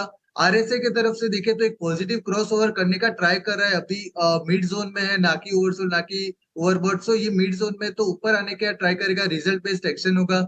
और वीकली चार्ट की बात करें तो वीकली चार्ट पर थोड़ा फ्लैट जोन पर मुझे लग रहा है ये स्टॉक काफी कुछ मूव नहीं दिया ये स्टॉक ने, तो ये एक बार 500 के ऊपर जाएगा, फिर एक अच्छा ब्रेकआउट दे सकता है 535 तक का। सो यहाँ पर एक वॉच रखना चाहिए, जब 50 के ऊपर आए तब हम ले सकते हैं, फ्रेश ट्रेड ले सकते हैं, तब तक भी साइड में रहना है। ट्रेड के लिए आप रुकेंगे, लेकिन एक और स्टॉक आया सीटीसी, नंबर्स पर थोड़ा दबाव भी देखने को मिला और स्टॉक कुछ खास चला भी नहीं है। इनफैक्ट रेलवे इंफ्रास्ट्रक्चर से जुड़े, सप्लाई चेन से जुड़े सारे काउंटर्स में अच्छी मूव है। 3 महीने में सिर्फ 3% तक की बढ़त दिखी आईआरसीटीसी के स्टॉक पे। क्या आज प्रेशर थोड़ा आ सकता है किरण आईआरसीटीसी के स्टॉक पे? अगर हम देखेंगे आईआरएफ देख लीजिए, आप आरबीएनएल देख लीजिए, जिस तरह से वहां पे परफॉर्मेंस आया, कहीं ना कहीं आईआरसीटीसी एक अंडर परफॉर्म स्टॉक है विद इन द रेलवे। अब यहाँ पे अगर हम बात करें तो स्टॉक काफी दिनों से अपनी 200 डेज मूविंग एवरेज के नीचे ट्रेड कर रहा था। हमने देखा कि last time 200 days moving average broken in time of December 2022। उसके बाद से हम देख रहे हैं कि 2 बार स्टॉक ने ट्राई किया 200 डेज मूविंग एवरेज के ऊपर सस्टेन करने के, लेकिन नहीं हुआ नहीं। इस बार कंफर्टेबली 200 डेज मूविंग एवरेज के ऊपर ये 5वां दिन है कि स्टॉक सस्टेन्ड है। कहीं ना कहीं आप वॉल्यूम देखोगे तो वॉल्यूम में भी काफी अच्छा एक हम बर्स देख रहे हैं विद हाई डिलीवरी मार्किंग।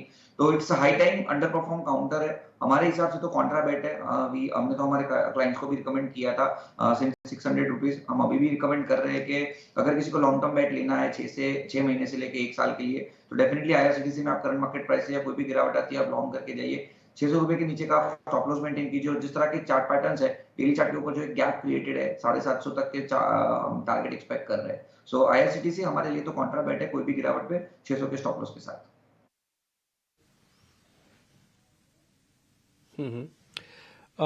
एक शेयर ऐसा भी है जिसकी चर्चा तो कम होती है, लेकिन वो आजकल ट्रेडर्स के लिए बहुत इंपॉर्टेंस रखता है। अगर आप उसका चार्ट दिखाएंगे 1 से 2 महीने का तो वो भी इंटरेस्टिंग दिखेगा। वो है सुजलॉन। मयूरेश, सवाल आपसे है, कंपनी का पास्ट ना देखिए, कंपनी का प्रेजेंट और फ्यूचर देख के मेरे को जरा उसकी वेटेज ज्यादा रखेगा अपने आंसर में। पास्ट की वेटेज रखेंगे तो आंसर ही नहीं बनेगा। कंपनी 2000 करोड़ रुपए का एक QIP लॉन्च कर रही है। वो ये कह रही है कि हम अपने डेट को उतारेंगे। मैं थोड़ी देर पहले उनका डेट चेक कर रहा था, 2000 करोड़ रुपए के आसपास का ही डेट है। अगर QIP से पैसा जुटा लेते हैं, डेट को उतारते हैं, और खबर ये भी है कि FIs और DIs भी काफी एग्रेसिव हैं उस शेयर के अंदर, और शेयर ने कल 5% का सर्किट भी लगाया है, तो एक बार आपका व्यू पॉइंट चाहिए। Dimpy, morning to you. काफी फ्लेवर में है। पिछले 5 वर्षों में, just going back in history little bit, जो काफी विंड कंपनीज को नुकसान हुआ था, एक तो टैरिफ और इनपुट कॉस्ट, इसमें कंप्लीट मिसमैच था, और दूसरा आई थिंक जो वर्किंग कैपिटल रिक्वायरमेंट्स बढ़ी थी, काफी wind powered companies, wind infrastructure companies almost बंद हो चुकी थी। तो I think one of the survivors obviously has been Suzlon and Inox wind. And going forward जो रेगुलेटरी चेंजेस हुए हैं, आज जो 10 गीगावाट की हम बात कर रहे हैं विंड एनर्जी ऐड होगी अगले कुछ तिमाहियों और वर्षों में, जो ऑर्डर फ्लोज आने स्टार्ट हो चुके हैं, जो लेवल्स या बिड्स पे ऑर्डर आ रहे हैं, तो ये जो टैरिफ की एक नई रिवीजन हो चुकी है, that is obviously going to be hugely value accretive for these companies. जो इंटर स्टेट ट्रांसमिशन चार्जेस हटा दिए गए हैं, उससे भी एक अच्छी खासी बढ़ोतरी हो सकती है टॉप लाइन ग्रोथ में, और इसका सीधा इम्पैक्ट दिख सकता है इन terms of cash flows from operations, जो अच्छे खासे बढ़ सकते हैं 2 से 3 वर्षों में। तो सुज़लोन और आइनॉक्स विंड को भी इसके साथ क्लब करना चाहूंगा। बर्जनिंग ऑर्डर बुक, इसका मतलब ऑर्डर बुक बढ़ती जाएगी, अच्छे मार्जिन के साथ order, better tariffs, better working capital requirements and better cash flow from operations means balance sheet will be far better अगले 2 से 3 वर्षों में। क्या इन्वेस्टर्स ने लोअर लेवल से स्टॉक पे बेट किया है? दोनों एब्सोल्युटली किया है। क्या अच्छी खासी मूव आ चुकी है? आ चुकी है। बट अगले 3 से 4 वर्षों में जैसे बैलेंस शीट रिपेयर और स्ट्रेंथन होती जाएगी, मुझे लगता है ये स्पेस में ये स्टॉक्स की री रेटिंग होती जाएगी। तो जिनके पास है बिल्कुल बने।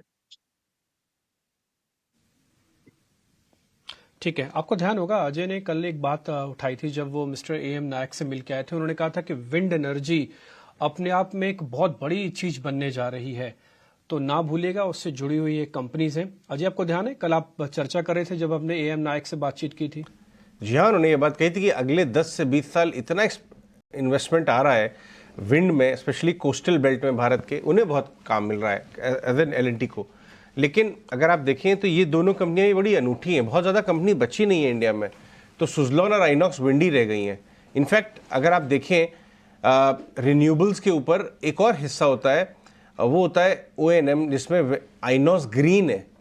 विंड परसों चला था 10%, जब हमने आपको यहाँ पे बताया था कि उनका QIP बहुत ज़्यादा, उनका ब्लॉक ओवर सब्सक्राइब है। कल आइनॉक्स ग्रीन चला था 10%।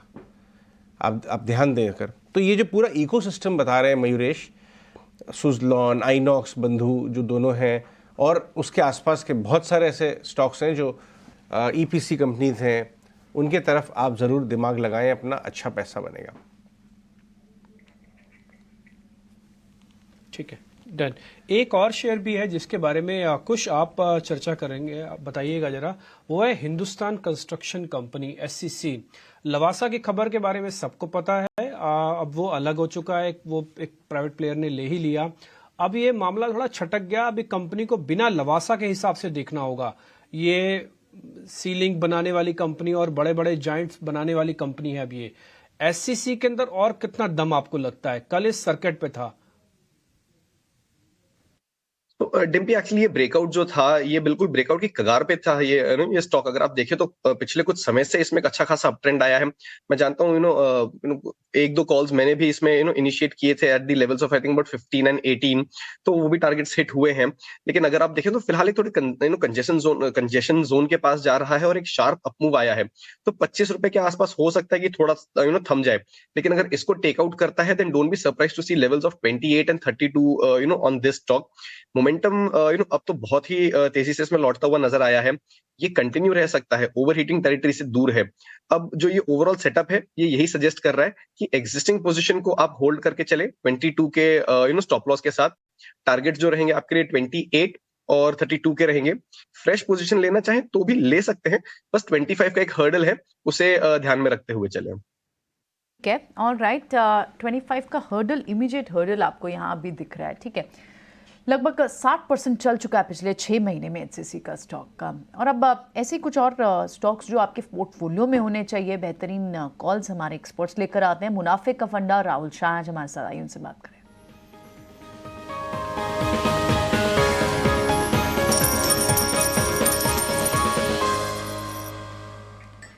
बताएं राहुल, गुड मॉर्निंग।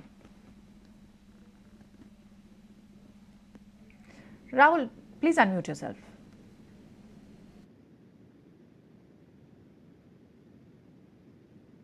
हाय, गुड मॉर्निंग। मैंने 2 स्टॉक चुने हैं। ऑब्वियसली एक है पीएसयू पैक में से कोल इंडिया। तो आप देखिए कि 2 दिन पहले उनके नतीजे भी आए, नतीजे इन लाइन आए मेरे ख्याल से, और जिस तरह से हम सेटअप देख रहे हैं तो मेरे ख्याल से लास्ट 1-1.5 महीने में हमने देखे तो PSU pack as a basket अच्छे खासे मोमेंटम देखने को मिला है। सो कोल इंडिया के नतीजे अच्छे आए और वर्ल्ड को एक रियलाइज हो चुका है कि फॉसिल फ्यूल पे डिपेंडेंस इग्नोर नहीं कर सकते हैं और रख सकते हैं। जिस तरह से हम देख रहे हैं कि 14 कंट्रीज के अंदर जिस तरह से प्लांट्स आते हुए देख रहे हैं माइनिंग के, कोल के, सेकेंड चाइना में भी 2 आते हुए देख रहे हैं। तो मेरे ख्याल से जिस तरह से ट्रेड हो रहा है बहुत ही लो वैल्यूएशन पे ट्रेड करते देखने को मिला है। रिस्क वर्सेस रिवॉर्ड काफी फेवरेबल हो सकता है। कोल इंडिया के अंदर 6 टाइम अर्निंग्स पे मिल रहा है, 4.5% EV to EBITDA, तो मेरे ख्याल से 8% डिविडेंड यील्ड, तो 300 रुपए का लक्ष्य से कोल इंडिया लिया जा सकता है। ऐसे मेरा ये पहला रिकमेंडेशन रहेगा। सेकेंड है क्रेडिट असेस ग्रामीण। हमने देखा है कि micro finance as a sector post Covid, मेरे ख्याल से कोविड के टाइम पे काफ़ी अच्छी धूल पिटाई हुई थी, बट स्लोली एंड स्टेडीली 2023 में हम देख रहे हैं कि अच्छे खासे रिकवरी देखने को मिल रही है, ग्रोथ आते हुए देखने को मिल रहा है। ये क्वार्टर के नतीजे भी काफ़ी स्ट्रॉन्ग आते हुए देख रहे हैं। मैनेजमेंट का गाइडेंस काफ़ी स्ट्रॉन्ग रहा है कि 20% का ग्रोथ आ सकता है credit growth as a sector में, तो ये बेनिफिट करेगा। कैपिटल रिक्वायरमेंट काफ़ी स्ट्रॉन्ग है उनके, तो और secondly most importantly technology platform भी उनके काफ़ी स्ट्रॉन्ग है which is geared for larger customer base. तो मेरे ख्याल से ये भी एक लिया जा सकता है। जिस तरह से हम देख रहे हैं अगेन रिस्क वर्सेस रिवॉर्ड और इंटायर फाइनेंशियल स्पेस के अंदर हम देख रहे हैं कि ये रिकवरी ग्रोथ कंटिन्यूड रह रहा है, तो 2.5 टाइम्स प्राइस टू बुक पे ट्रेड करता हुआ देखने को मिल रहा है करंट लेवल्स पे। तो मैं 1760 के लक्ष्य के लिए रेकमेंड करूंगा बाय करने के लिए क्रेडिट। ठीक है, ऑल राइट राहुल, दोनों स्टॉक्स बताने के लिए और ये रैशनल हमें समझाने के लिए बहुत बहुत शुक्रिया। माइक्रो फाइनेंस इंस्टीट्यूशन पे तो कई समय से हम भी बात करें, हमारे यहाँ एक्सपर्ट्स भी कई सारे पिक्स दे रहे हैं। क्रेडिट एक्सेस और कोल इंडिया, आपको ये 2 स्टॉक्स पसंद आते हैं। शुक्रिया आज समय देने के लिए। चलिए बढ़ेंगे आगे और एक स्टॉक डिस्कस करेंगे मयूरेश जोशी के साथ। मयूरेश, ट्रेंड के नंबर्स के बाद और बहुत अच्छे नंबर्स आए इसके बाद और ट्रेंड काफ़ी अच्छी चाल दिखा चुका है रिटेल स्पेस में। ये जितनी स्ट्रॉन्ग मूव ट्रेंड ने पीछे कुछ दिन में दिखाई है, आगे भी क्या मूव इसी तरह की बनी रहेगी? क्योंकि रिपोर्ट्स में भी अगर आप देखें नुवामा की, मॉर्गन स्टैनले की, टारगेट्स और ऊपर के हैं। आप अगर इन लेवल्स पर ट्रेंड में इन्वेस्ट करते हैं तो आप क्या लेवल्स के लिए स्टे करेंगे इसमें? बिल्कुल मुमकिन है कि जैसे नंबर्स ट्रेंड पोस्ट कर रही है कंपनी प्रियंका, कि एक 15 से 18% की मूव यहाँ से भी बिल्कुल आ सकती है। 2-3 की रीजंस आई थिंक जो इनकी एक स्ट्रैटेजी रही है। Obviously Westside has been doing exceptionally well overall consolidated revenues में, बट जैसे ये स्टूडियोज की स्टूडियो फॉर्मेट बढ़ा रहे हैं एंड द एक्सपेक्टेशन लार्जली है 550 स्टोर्स तक जूडियो का फॉर्मेट लेके जाना है, which is a little bit deaccelerating, क्योंकि EBIT जो Zudio का है वो थोड़ा कम होता है, पर जो वॉल्यूम्स मिल सकते हैं ये बिजनेस से ये काफी सिग्निफिकेंट हो सकते हैं। वेस्टलाइफ के जो EBIT मार्जिन है they should sustain between 12 and 13%। Cash और कैश इक्विवेलेंट्स लगभग 500 करोड़ के आसपास है, और जो सालाना ग्रोथ के कंपनी पोस्ट किए जा रही है इन terms of discretionary consumer spending, और जो एसेट लाइट मॉडल भी ये शायद फॉलो कर रहे हैं tier 3 tier 4 cities, I think that is going to be a huge value accretion in terms of EPS। तो जबरदस्त नंबर आए थे ईयर ऑन ईयर और quarter on quarter. I will not be surprised अगर 15 से 18% स्टॉक की अभी भी मूव करे from the current level. Premium definitely है वैल्यूएशंस के हिसाब से, but earnings are probably insuring की premium stay for this stock. खूब शॉपिंग कर रहे हैं दबा के, वैसे भी फेस्टिव सीजन भी आने वाला है, तो I think same store sales भी इनकी इंप्रूव होगी। नंबर अच्छे थे, कमेंट्री भी अच्छी थी। आगे बढ़ते हैं, कुछ और स्टॉक्स के बारे में बात कर लेते हैं। आयुष भी हमारे साथ आ चुके हैं। Good morning Ayush. आयुष चलिए आपसे एक स्टॉक डिस्कस करता हूं मैं, भारत फोर्ज। वैसे वो कुछ का फेवरेट स्टॉक है, लेकिन 800 रुपये 825 रुपये के ऊपर जाता ही नहीं था। 5 साल से मैं देख रहा हूँ वही 600 में लो, 850 में बेच दो, 600 में वापस लो, 850 में बेच दो। लेकिन इस बार जब 850 पे किसी ने बेच दिया, पता चला कल 950 हो गया। उसका रीज़न ये है कि बहुत ही शानदार रिजल्ट आया उसका, और रिजल्ट के बाद जो कमेंट्री आई भारत फोर्ज की, डायरेक्टर साहब प्लीज़ ग्राफ निकाल के लाइए, चार्ट दिखाइए, 950 हो गया है वो, मजाक नहीं है, 5 साल का हाईएस्ट लेवल है। 980 पे क्लोजिंग, बताइए, गजब हो गया ये तो। उसका रीज़न ये है उन्होंने 16% के मार्जिन दिए इस बार और गाइड किया 3 क्वार्टर तक आगे मार्जिन बढ़ता रहेगा। बाजार को ये बहुत पसंद आया। बाजार ने रिजल्ट आने के बाद गाइडेंस पढ़ के मोस्ट ऑफ ट्रेड्स हुए हैं। अगर आप देखें, ये देखिए 3 महीने के हाईएस्ट लेवल पे। तो इस बार जो ये क्रॉस किया है ना 800 का लेवल, ये एक पिवटल क्रॉस है। तो ये चार्ट देख के बताइए आपको कहाँ जाता हुआ नजर आता है। मैं पोजीशन लेके बैठा हूं तो क्या करूं, और मुझे लेनी है पोजीशन तो मैं किस लेवल्स पे मान लूं। Very good morning. जैसे कि आपने सही कहा, भारत फोर्ज में कल हमें एक बहुत अच्छा ब्रेकआउट देखने को मिला है। इसमें अपना एक लोअर लेवल जो 87 का लो बना के इसने बहुत अच्छा ब्रेकआउट दिया है। ऊपर में ये स्टॉक 975 तक भी गया है। अगर हम इसके वीकली चार्ट में भी देखेंगे, इसमें रिट्रेसमेंट अगर हम ड्रॉ करते हैं तो इसने सारे ब्रेकआउट दे चुका है। और हमें ऐसा लगता है आने वाले दिनों में ये 1012 के लेवल्स भी आने वाले दिनों में दिखा सकता है। इसमें अगर जो स्टॉप लॉस स्टॉक में जो बनेगा वो एक भी 944 का बनेगा, और इसमें अभी बाई किया जा सकता है पूरा टारगेट ऑफ 1012। इसमें अगर हम डेटा भी देखेंगे तो RSI भी काफी पॉजिटिव है स्टॉक में।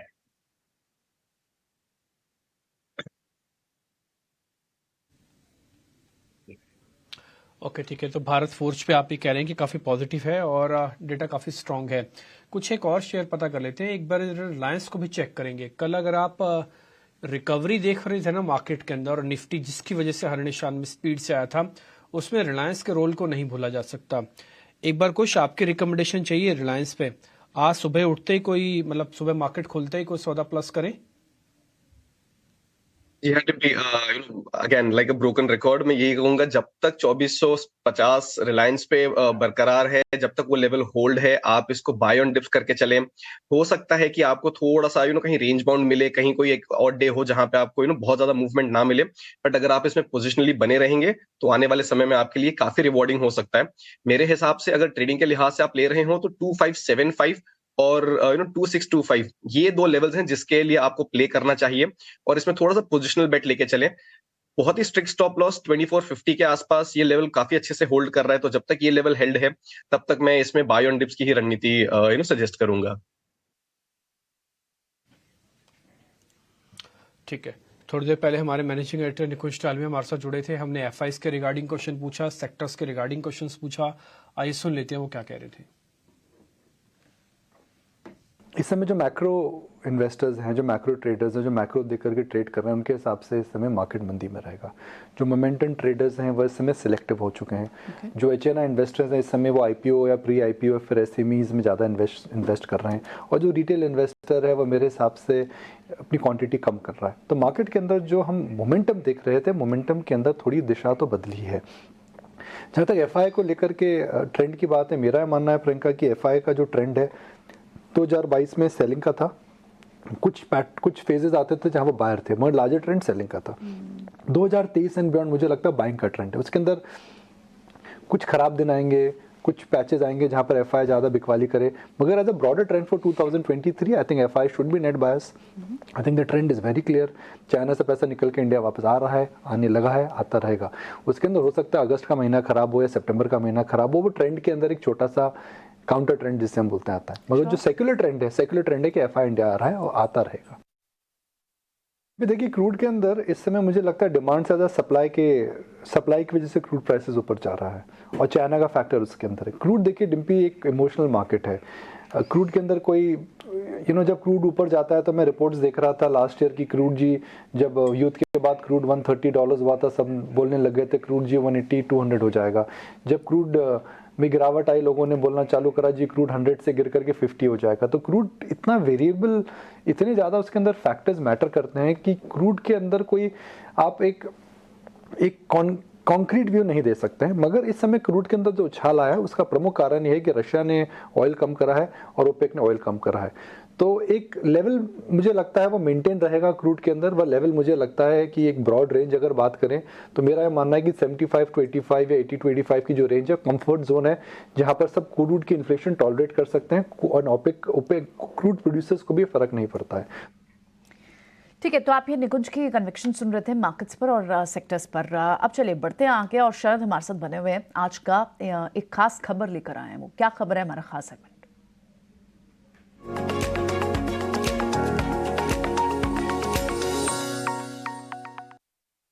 जी बिल्कुल, वीआरएल लॉजिस्टिक्स जो है फोकस में रहने वाला है। यहाँ पे कंपनी ने रिसेंटली बारकोड या क्यूआर स्कैनिंग की मैकेनिज्म की है जहाँ पे वो कंसाइनमेंट्स को हैंडल कर सकते हैं। अब इसका इम्पोर्टेंस ये है कि इम्प्लीमेंटेशन अगर ये क्यूआर कोड की मैकेनिज्म की होगी तो जो टर्न अराउंड टाइम होती है व्हीकल्स की वो जो है इम्प्रूव कर जाएगी। अब क्या होगा इससे कि ऑपरेशनल एफिशिएंसी बढ़ जाएगा। तो पहले जो आप कह सकते हैं टर्न अराउंड टाइम 4 से 5 घंटा लगता था, अब वो 2 से 3 घंटा होगा। तो स्ट्रीट एक्सपेक्ट कर रहा है कि ये एक मार्जिन एक्रेटिव मूव हो सकता है। हालांकि Q1 नंबर्स रिसेंटली आए थे तो वीक सेट ऑफ नंबर्स थे, वॉल्यूम्स में भी प्रेशर था, लेकिन जो ट्रिगर्स आगे जाते हुए देखने मिल रहे हैं स्टॉक के लिए, वहाँ पे वॉल्यूम्स की इंप्रूवमेंट की साइंस आ रही है। और इसके अलावा जो FY24 का गाइडेंस दिया गया है, आपका वॉल्यूम ग्रोथ का 15% का दिया गया और मार्जिन का 16 से 17% का दिया गया है। कंपनी जो है लगभग 100 नए ब्रांचेस भी ऐड करने वाली है और अगर कैपेक्स की बात करें तो 400 करोड़ से ज़्यादा का कैपेक्स प्लान है। ऑलराइट, चलिए वीआरएल लॉजिस्टिक्स पर आप ये खबर लेकर आए हैं, लेकिन एक बार चार्ट चेक भी ले लेते हैं। तो शुक्रिया शरद ये खबर हमें बताने के लिए। Quickly VRL logistics, I think logistic counter में कई बार हमने कुछ से भी बात की, लेकिन चलिए व्यू किरण से लेते हैं। किरण, वीआरएल लॉजिस्टिक्स एक बार आप चार्ट चेक करके बताएंगे। 3% की देखिए मूव अभी प्री ओपन में दिख रही है। सो वीआरएल लॉजिस्टिक की अगर हम बात करें तो ऑलरेडी स्टॉक के अंदर जो एक ब्रेकआउट हमने देखा था 650 के लेवल के आसपास, वहां से स्टॉक ऊपर में कहीं ना कहीं 750 770 तक गया। नेगेटिव डाइवर्जेंस प्लॉट हुए वहां, उसकी वजह से हमने देखा कि एक करेक्टिव मूव आया जहां कहीं पे भी वापस उसने अपने 670 660 के लेवल के आसपास से बॉटम बनाया। तो रीटेस्टिंग हो चुका है, हमें लग रहा है कि स्टॉक वापस ऊपर जाने के लिए तैयार हो रहा है। तो कोई भी डिप आता है करंट मार्केट प्राइस से डेफिनेटली हमें लॉन्ग करके जाना चाहिए। एक एग्रेसिव स्टॉप लॉस जो हमें मेंटेन करना है वो 670 का मेंटेन करना है और टारगेट रहेगी 770। तो एक पोजिशनल बेट के लिए डेफिनेटली वीआर लॉजिस्टिक हम बाय करके चल सकते हैं।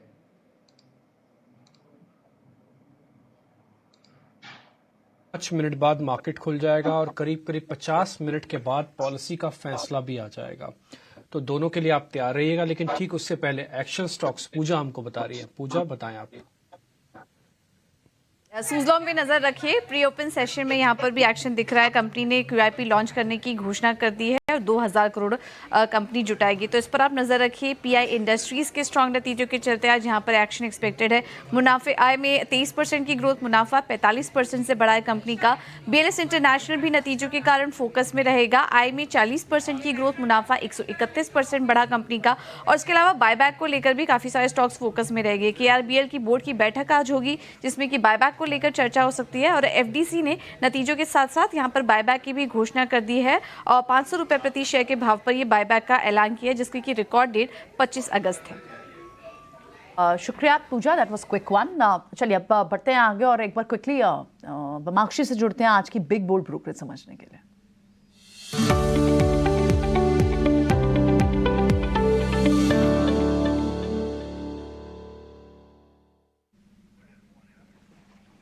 बमाक्षी बताएं।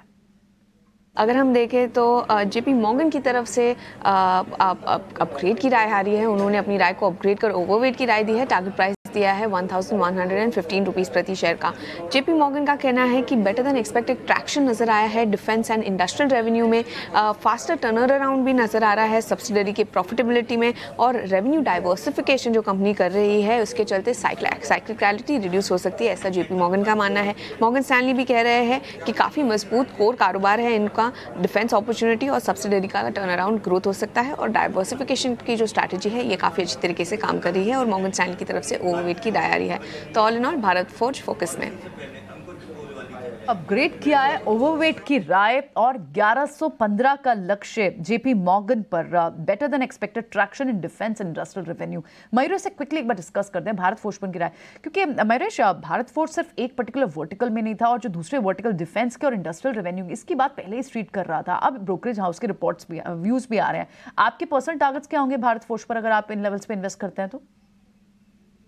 4 डिजिट तो अभी it's a given Priyanka at this juncture. तो मुझे लगता है आई थिंक जैसे नंबर्स आए ब्लॉकबस्टर नंबर्स थे and you are absolutely right. I think जो नॉन डिफेंस कंपोनेंट है ये EBITDA का एक बहुत बड़ा कंपोनेंट बनते जा रहे हैं।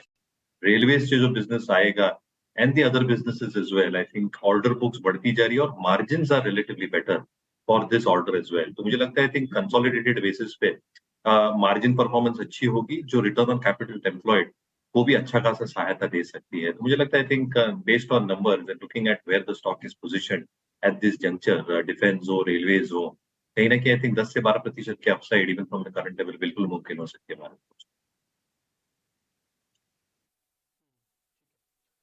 ठीक है, तो खैर 1 मिनट रह गया मार्केट के ओपन होने में। आपको पहले मैं इंडिकेटिव टिक्स सिखाता हूं कि आप फ्रीज कैसे हुए हैं। लेवल्स 27 पॉइंट की गिरावट के साथ निफ्टी 19,600 पे है, यानी कि आपने कल 600 के ऊपर क्लोजिंग की थी। आज ओपनिंग भले ही गिरावट के साथ मिल रही है, लेकिन 600 का पॉइंट मिल रहा है।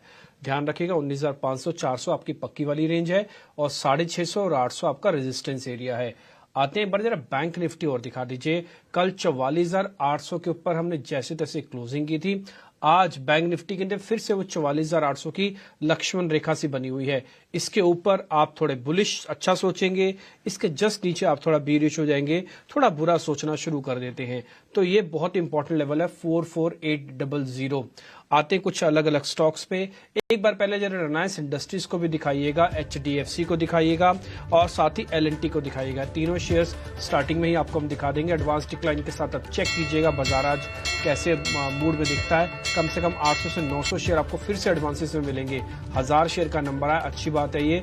और 27 पॉइंट की गिरावट है, शायद ज्यादा एक्सीड ना करें। FIs का नंबर छोटा था, लेकिन और सेगमेंट FIs के बिकवाली वाले थे, इसलिए मार्केट में फोर्स तो नहीं है। ये 10 बजे के बाद ज्यादा आएगी। जब MPC का फैसला आएगा वो एक ट्रिगर का काम करेगा।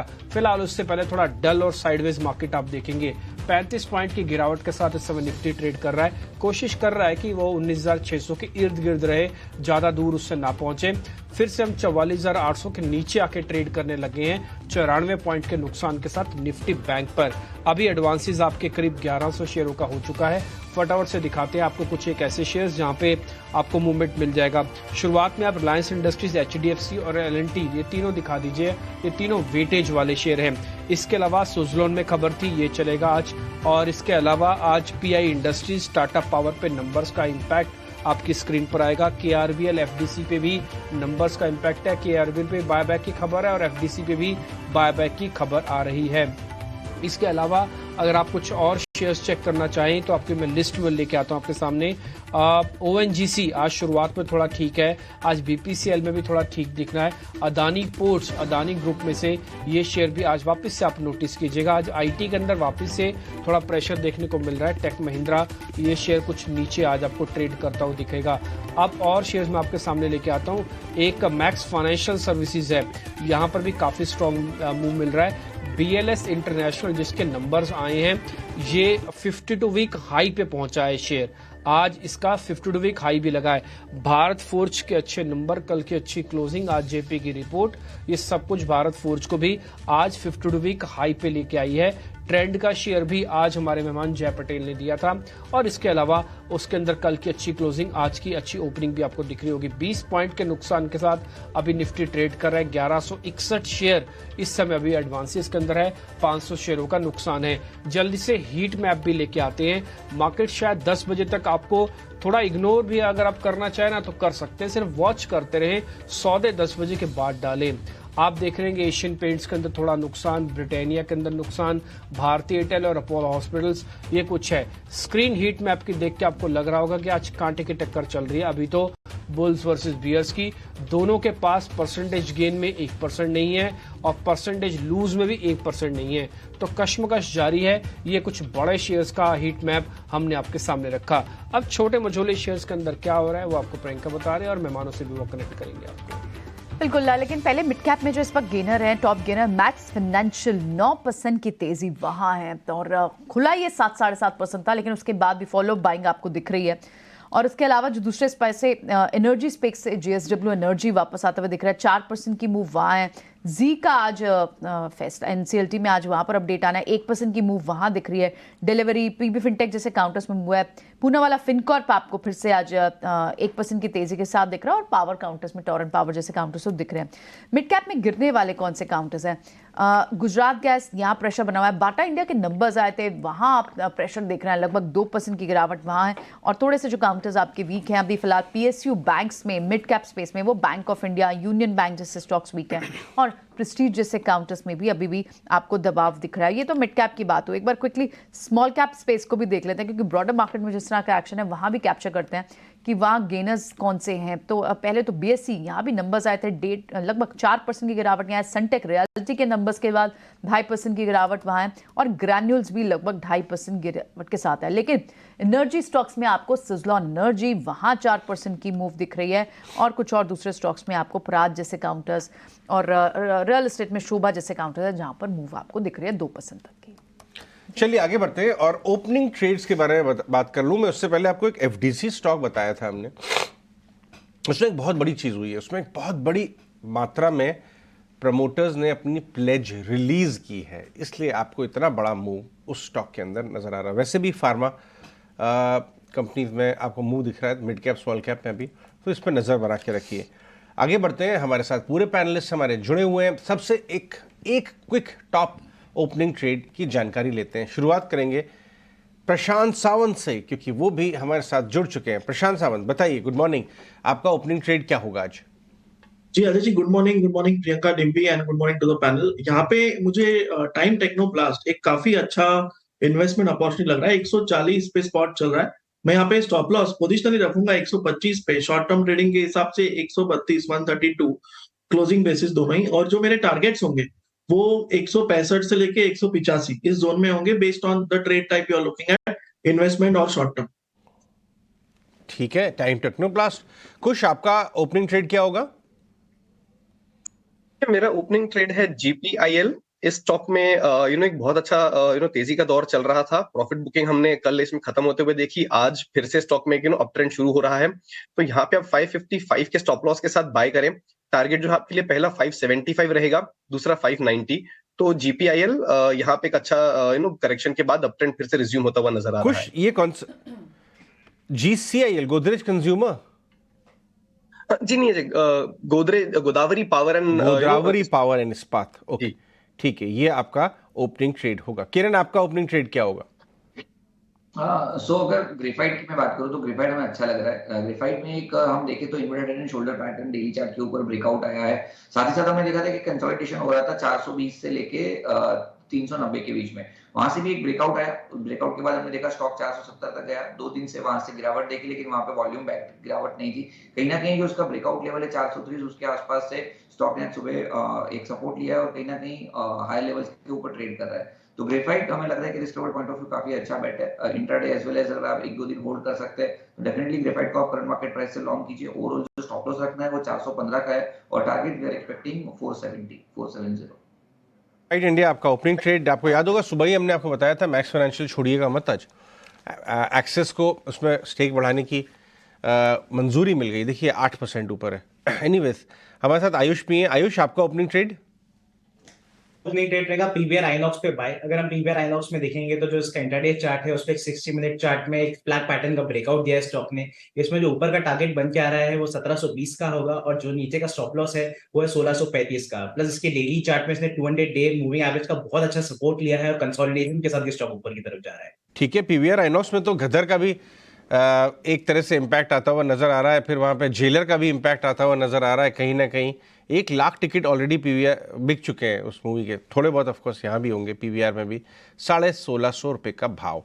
हमारे साथ जय पटेल हैं। जय, आपका ओपनिंग ट्रेड?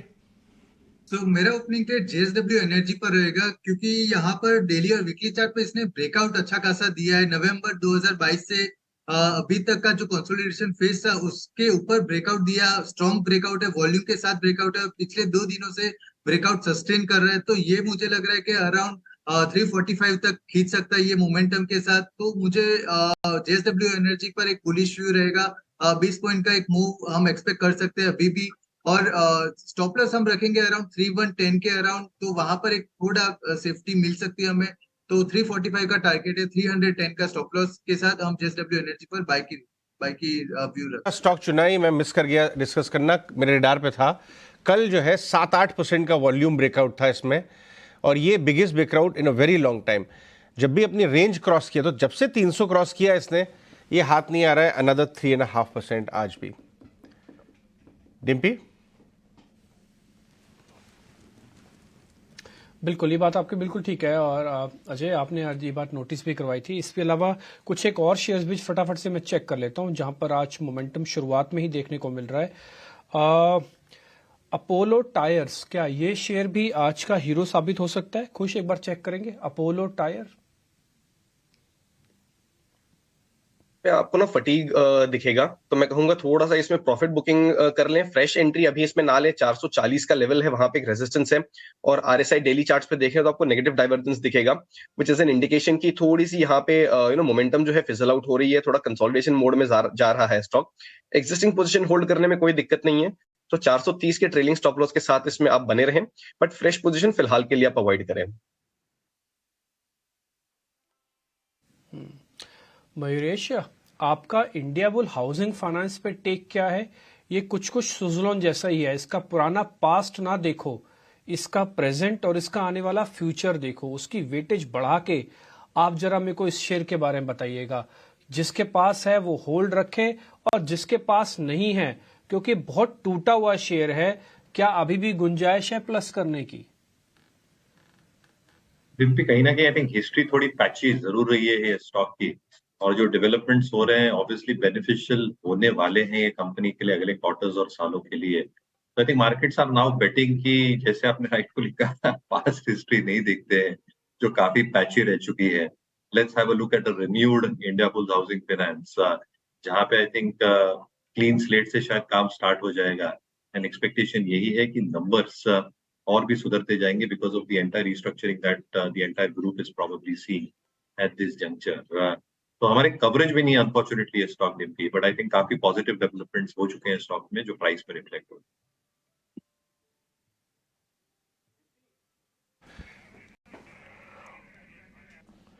डिम्पी, अंग्रेजी में एक कहावत है, अगर आप उसे सुनेंगे तो आपको बहुत सारे स्टॉक्स आपके रेडार पे आ जाएंगे।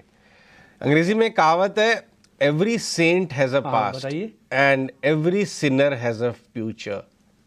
ओके, यानी जितने भी आज के बहुत महान ग्रैंड बड़ी कंपनियां हैं, नाम नहीं लूंगा मैं, कुछ उनके भी ऐसे पास्ट हैं, पैची पास्ट, और जिनको आपने राइट ऑफ कर दिया, आपने दुनिया भर की चीज़ें कह दी, लेकिन ज़रूरी नहीं है सभी उसमें से जो है उसमें से कुछ फूल खिलेंगे और उनका फ्यूचर होगा। और इसी के बीच में करोड़ों रुपए इधर से उधर हो जाता है, इन द सेंस वैल्यू। जब आप बेट करने लगते हैं एक बड़ी रिस्ट्रक्चरिंग पे, क्योंकि इसका फ्यूचर अच्छा हो सकता है, तो वो एक लॉन्ग है और उसमें पैसा बनता है। लेकिन आप शॉर्ट करें ऐसा कोई आइडिया जहां लगता है आपको कि इसका फ्यूचर गड़बड़ है, तो वहां वैल्यू डिस्ट्रॉय हो सकती है और पैसा बन सकता है। तो पैसा तो बनता है एनीवेज। बिल्कुल, बात आपकी ठीक है, इसलिए छांट के हम ऐसे शेयर्स पूछ रहे हैं। आज मयूरेश को हमने परेशान कर दिया, मयूरेश भी शो करने के बाद हमको जरूर फोन करके बोलेंगे आज क्या पूछ रहे थे आप, ऐसे शेयर्स की पास्ट मत देखो, फ्यूचर देख के बताओ। तो आप मयूरेश जी फोन ना कीजिएगा, हम ऑन एयर ही आपके सामने बता देते हैं। हम जानबूझ के कोशिश कर रहे हैं ऐसे अच्छे शेयर्स आपके सामने लेके आने के जिनका पुराना जो गया सो गया, लेकिन फ्यूचर देखते हैं। खैर, थोड़ी देर पहले आप तस्वीरें देख पा रहे थे आरबीआई गवर्नर की, थोड़ी देर में हमारी मेगा कवरेज भी उसको लेकर शुरू हो जाएगी, और एक बहुत बड़ा पैनल हमने आपके लिए तैयार कर लिया है। और इस पूरा का पूरा पैनल आपकी हेल्प करेगा इस पॉलिसी को ना केवल समझने में, इसका मार्केट पे, इसका इकोनॉमी पे, इसके बैंकिंग पे, इसके एनबीएफसी पे, इसके ब्याज दरों पे, और आरबीआई गवर्नर क्या बोल रहे हैं उसकी पूरी सेंस समझने में। तो इसलिए आपको इस पॉलिसी की कवरेज के हमारे साथ बने रहना है। 9:45 पे शुरू हो जाएगी, कुछ ज्यादा समय नहीं है, थोड़ा सा हम शेयर्स और डिस्कस कर लेते हैं, फिर आपको एक कवरेज का मजा भी आप आराम से बैठ के लीजिएगा। कुछ एक और शेयर भी है मेरी लिस्ट में जहां पर आज थोड़ी प्रॉब्लम मेरे को वापस से दिखने शुरू हो रही है। बाटा इंडिया के नंबर्स के बाद एक बार जय आप चेक करेंगे बाटा इंडिया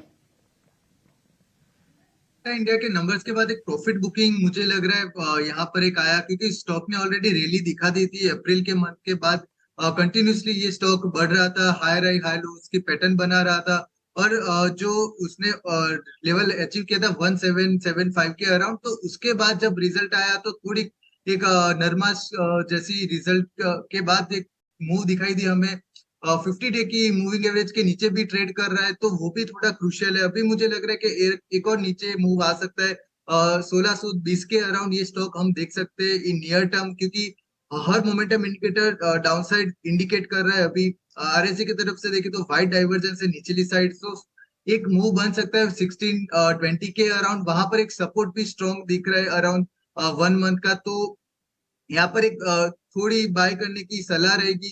थोड़ा कैपिटल लगा सकते हैं अराउंड 5 to 10% ये स्टॉक पर, क्योंकि ऑलरेडी बढ़ चुके थे। और दूसरी कंपैरिजन हम देखें तो बाटा इंडिया के साथ कैंपस एक्टिववेयर में देखें तो वहां भी एक फॉल दिखाई दिया था। ऑल टाइम लो के वहां पर चल रहा है, आई मीन 52 वीक लो के वहां पर चल रहा है। तो ये सब शूज जो कंपनीज है वहां पर एक बस बन रहा है निचली साइड में, तो एक बाय करने की अपॉर्चुनिटी उभर के आ रही है, जैसे कैंपस है, रिलैक्सो है या बाटा इंडिया है वहां पर।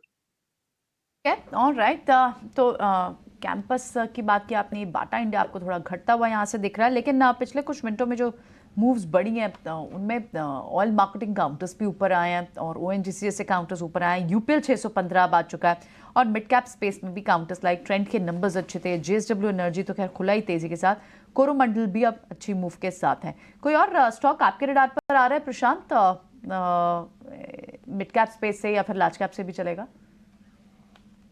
प्रियंका, एक्चुअली मेरा जो ध्यान है वो मेटल्स पे है, बट मैं थोड़ा अभी वेट कर रहा हूँ क्योंकि अगर मैं टाटा स्टील को देखूं, ये 120 पे स्ट्रगल कर रहा है, इसको 122 के ऊपर निकलना होगा, 122 के ऊपर, तब इसमें एक बहुत बड़ी मूव हम एक्सपेक्ट कर सकते हैं, करीबन 135 तक।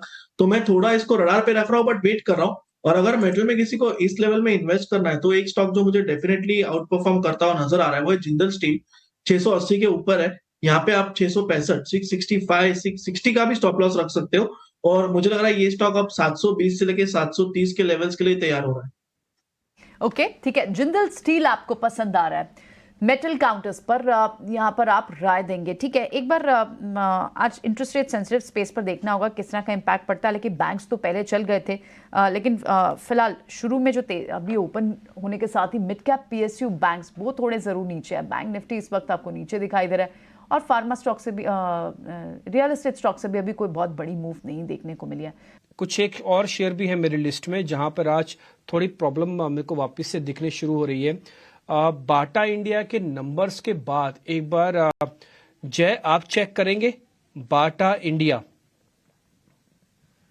के नंबर्स के बाद एक प्रॉफिट बुकिंग मुझे लग रहा है यहाँ पर एक आया, क्योंकि स्टॉक ने ऑलरेडी रैली दिखा दी थी अप्रैल के मंथ के बाद। कंटिन्यूसली ये स्टॉक बढ़ रहा था, हाई राई हाई लो की पैटर्न बना रहा था और जो उसने लेवल अचीव किया था 1775 के अराउंड, तो उसके बाद जब रिजल्ट आया तो थोड़ी एक नरमाश जैसी रिजल्ट के बाद एक मूव दिखाई दी हमें। 50 डे की मूविंग एवरेज के नीचे भी ट्रेड कर रहा है, तो वो भी थोड़ा क्रूशियल है। अभी मुझे लग रहा है कि एक और नीचे मूव आ सकता है, 1620 के अराउंड ये स्टॉक हम देख सकते हैं इन नियर टर्म, क्योंकि हर मोमेंटम इंडिकेटर डाउनसाइड इंडिकेट कर रहा है। अभी RSI की तरफ से देखें तो वाइड डाइवर्जेंस है निचली साइड, तो एक मूव बन सकता है 1620 के अराउंड। वहां पर एक सपोर्ट भी स्ट्रॉन्ग दिख रहा है अराउंड 1 मंथ का, तो यहाँ पर एक थोड़ी बाय करने की सलाह रहेगी। थोड़ा कैपिटल लगा सकते हैं अराउंड 5 to 10% ये स्टॉक पर, क्योंकि ऑलरेडी बढ़ चुके थे। और दूसरी कंपैरिजन हम देखें तो बाटा इंडिया के साथ कैंपस एक्टिववेयर में देखें तो वहां भी एक फॉल दिखाई दिया था। ऑल टाइम लो के वहां पर चल रहा है, आई मीन 52 वीक लो के वहां पर चल रहा है। तो ये सब शूज जो कंपनीज है वहां पर एक बस बन रहा है निचली साइड में, तो एक बाय करने की अपॉर्चुनिटी उभर के आ रही है, जैसे कैंपस है, रिलैक्सो है या बाटा इंडिया है वहां पर। ऑलराइट, तो कैंपस की बात की आपने, बाटा इंडिया आपको थोड़ा घटता हुआ यहाँ से दिख रहा है, लेकिन पिछले कुछ मिनटों में जो मूव्स बढ़ी हैं उनमें ऑयल मार्केटिंग काउंटर्स भी ऊपर आए हैं और ONGC से काउंटर्स ऊपर आए हैं। UPL 615 अब आ चुका है और मिड कैप स्पेस में भी काउंटर्स लाइक ट्रेंड के नंबर्स अच्छे थे। JSW एनर्जी तो खैर खुला ही तेजी के साथ, कोरोमंडल भी अब अच्छी मूव के साथ है। कोई और स्टॉक आपके रडार पर आ रहा है प्रशांत, मिड कैप स्पेस से या फिर लार्ज कैप से भी चलेगा? प्रियंका, एक्चुअली मेरा जो ध्यान है वो मेटल्स पे है, बट मैं थोड़ा अभी वेट कर रहा हूँ क्योंकि अगर मैं टाटा स्टील को देखूं, ये 120 पे स्ट्रगल कर रहा है, इसको 122 के ऊपर निकलना होगा, 122 के ऊपर, तब इसमें एक बहुत बड़ी मूव हम एक्सपेक्ट कर सकते हैं, करीबन 135 तक। तो मैं थोड़ा इसको रडार पे रख रहा हूँ, बट वेट कर रहा हूँ। और अगर मेटल में किसी को इस लेवल में इन्वेस्ट करना है तो एक स्टॉक जो मुझे डेफिनेटली आउट परफॉर्म करता हुआ नजर आ रहा है वो है जिंदल स्टील। 680 के ऊपर है, यहाँ पे आप 665, 665, 660 का भी स्टॉप लॉस रख सकते हो। और मुझे लग रहा है ये स्टॉक अब 720 से लेके 730 के लेवल्स के लिए तैयार हो रहा है। ओके, ठीक है, जिंदल स्टील आपको पसंद आ रहा है। मेटल काउंटर्स पर यहाँ पर आप राय देंगे। ठीक है, एक बार आज इंटरेस्ट रेट सेंसिटिव स्पेस पर देखना होगा किस तरह का इम्पैक्ट पड़ता है, लेकिन बैंक्स तो पहले चल गए थे, लेकिन फिलहाल शुरू में जो अभी ओपन होने के साथ ही मिड कैप PSU बैंक्स वो थोड़े ज़रूर नीचे है। बैंक निफ्टी इस वक्त आपको नीचे दिखाई दे रहा है और फार्मा स्टॉक से भी रियल एस्टेट स्टॉक से भी अभी कोई बहुत बड़ी मूव नहीं देखने को मिली है। वॉच आउट करेंगे। छोटा सा ब्रेक के लिए रुक रहे हैं, जल्द वापस हाजिर होंगे। आगे चल के हमारी प्री पॉलिसी कवरेज भी होगी और उसके बाद RBI गवर्नर की पॉलिसी भी होगी। कई मजा आएगा।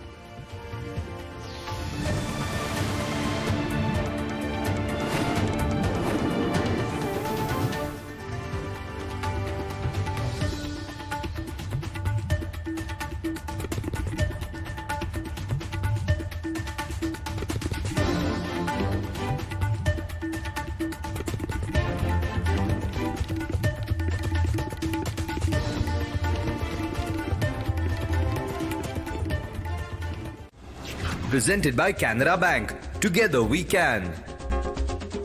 Indians are going miles with a big smile.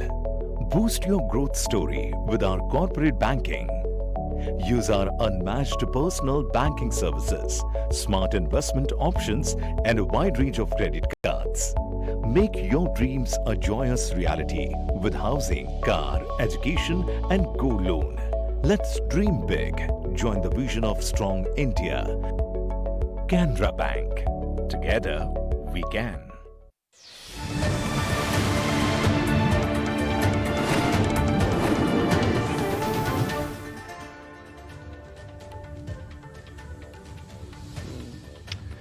ठीक है, तो फिलहाल अभी मार्केट के अंदर अगर आप देख रहे हैं तो बैंक निफ्टी को क्रिटिकली वॉच कीजिएगा। बैंक निफ्टी वापस से थोड़ा नीचे आया है और ये आज क्योंकि पॉलिसी डे है, उसका फैसला आना है, इसलिए मैं आपको बार बार ये चीज़ें आपको दिखा रहा हूँ।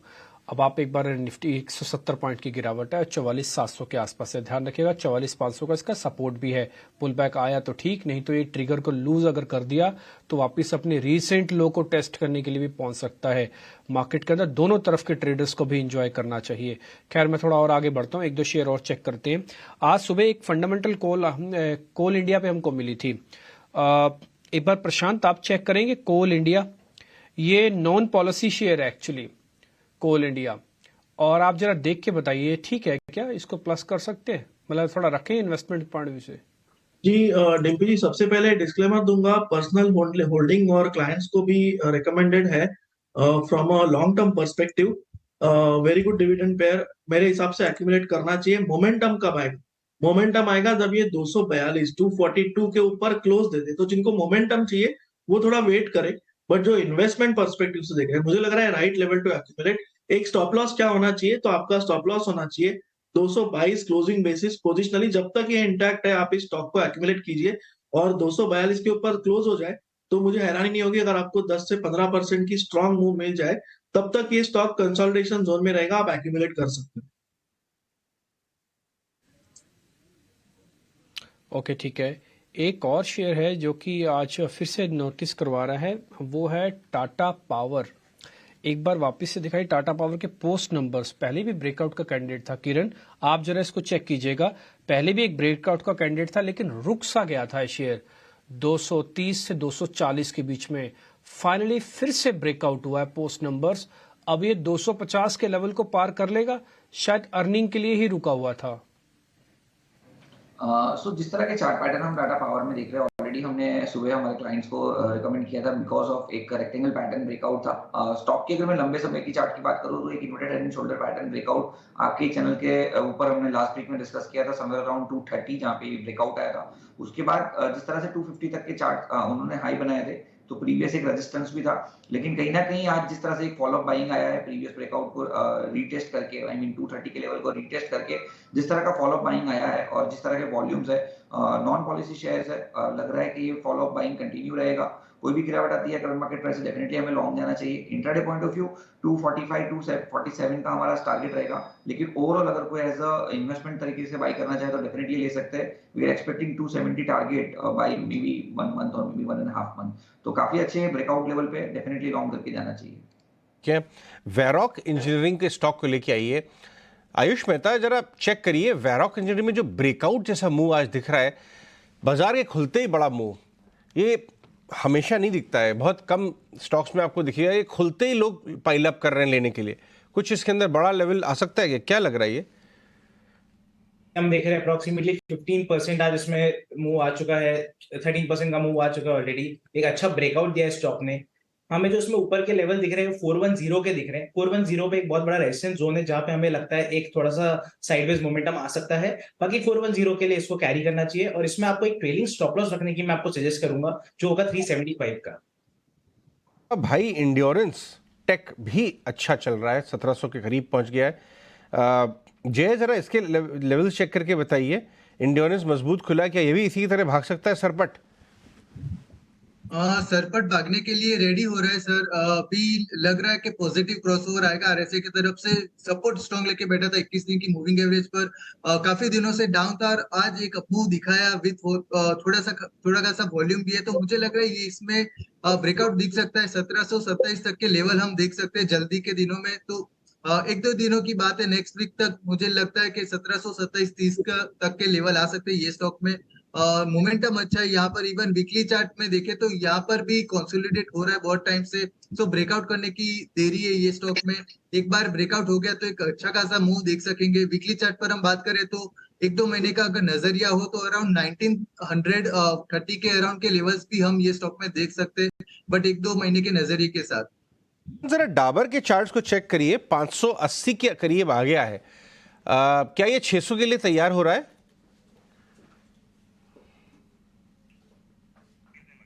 प्रशांत, डाबर जी एक मिनट। यहाँ डाबर में जो लास्ट वीक मूव आई थी वो एक बहुत स्ट्रांग में थी, उसके बाद स्टॉक कंसोलिडेट कर रहा है और जो हाई बना था 593 मुझे लग रहा है वो बहुत कंफर्टेबली रिटेस्ट हो जाएगा क्योंकि बेस स्ट्रांग बनी हुई है और एक रेंज में ये काफी वक्त से चल रहा है। तो ऑलमोस्ट रेंज की ऊपरी लेवल हम देखें तो 595, ऑलमोस्ट यहाँ से एक 3% मूव आप एक्सपेक्ट कर सकते हो। स्टॉप लॉस आपको जस्ट कल के क्लोजिंग पे यानी 570 पे रख सकते हो और 600 तक के टारगेट्स के लिए होल्ड कर सकते हो। स्लो मूव है बट मुझे लग रहा है ऐसे मार्केट में और जिस तरह की मूव मैं आज एक्सपेक्ट कर रहा हूँ इंडेक्स पे, ये एक सेफ बेट होगी।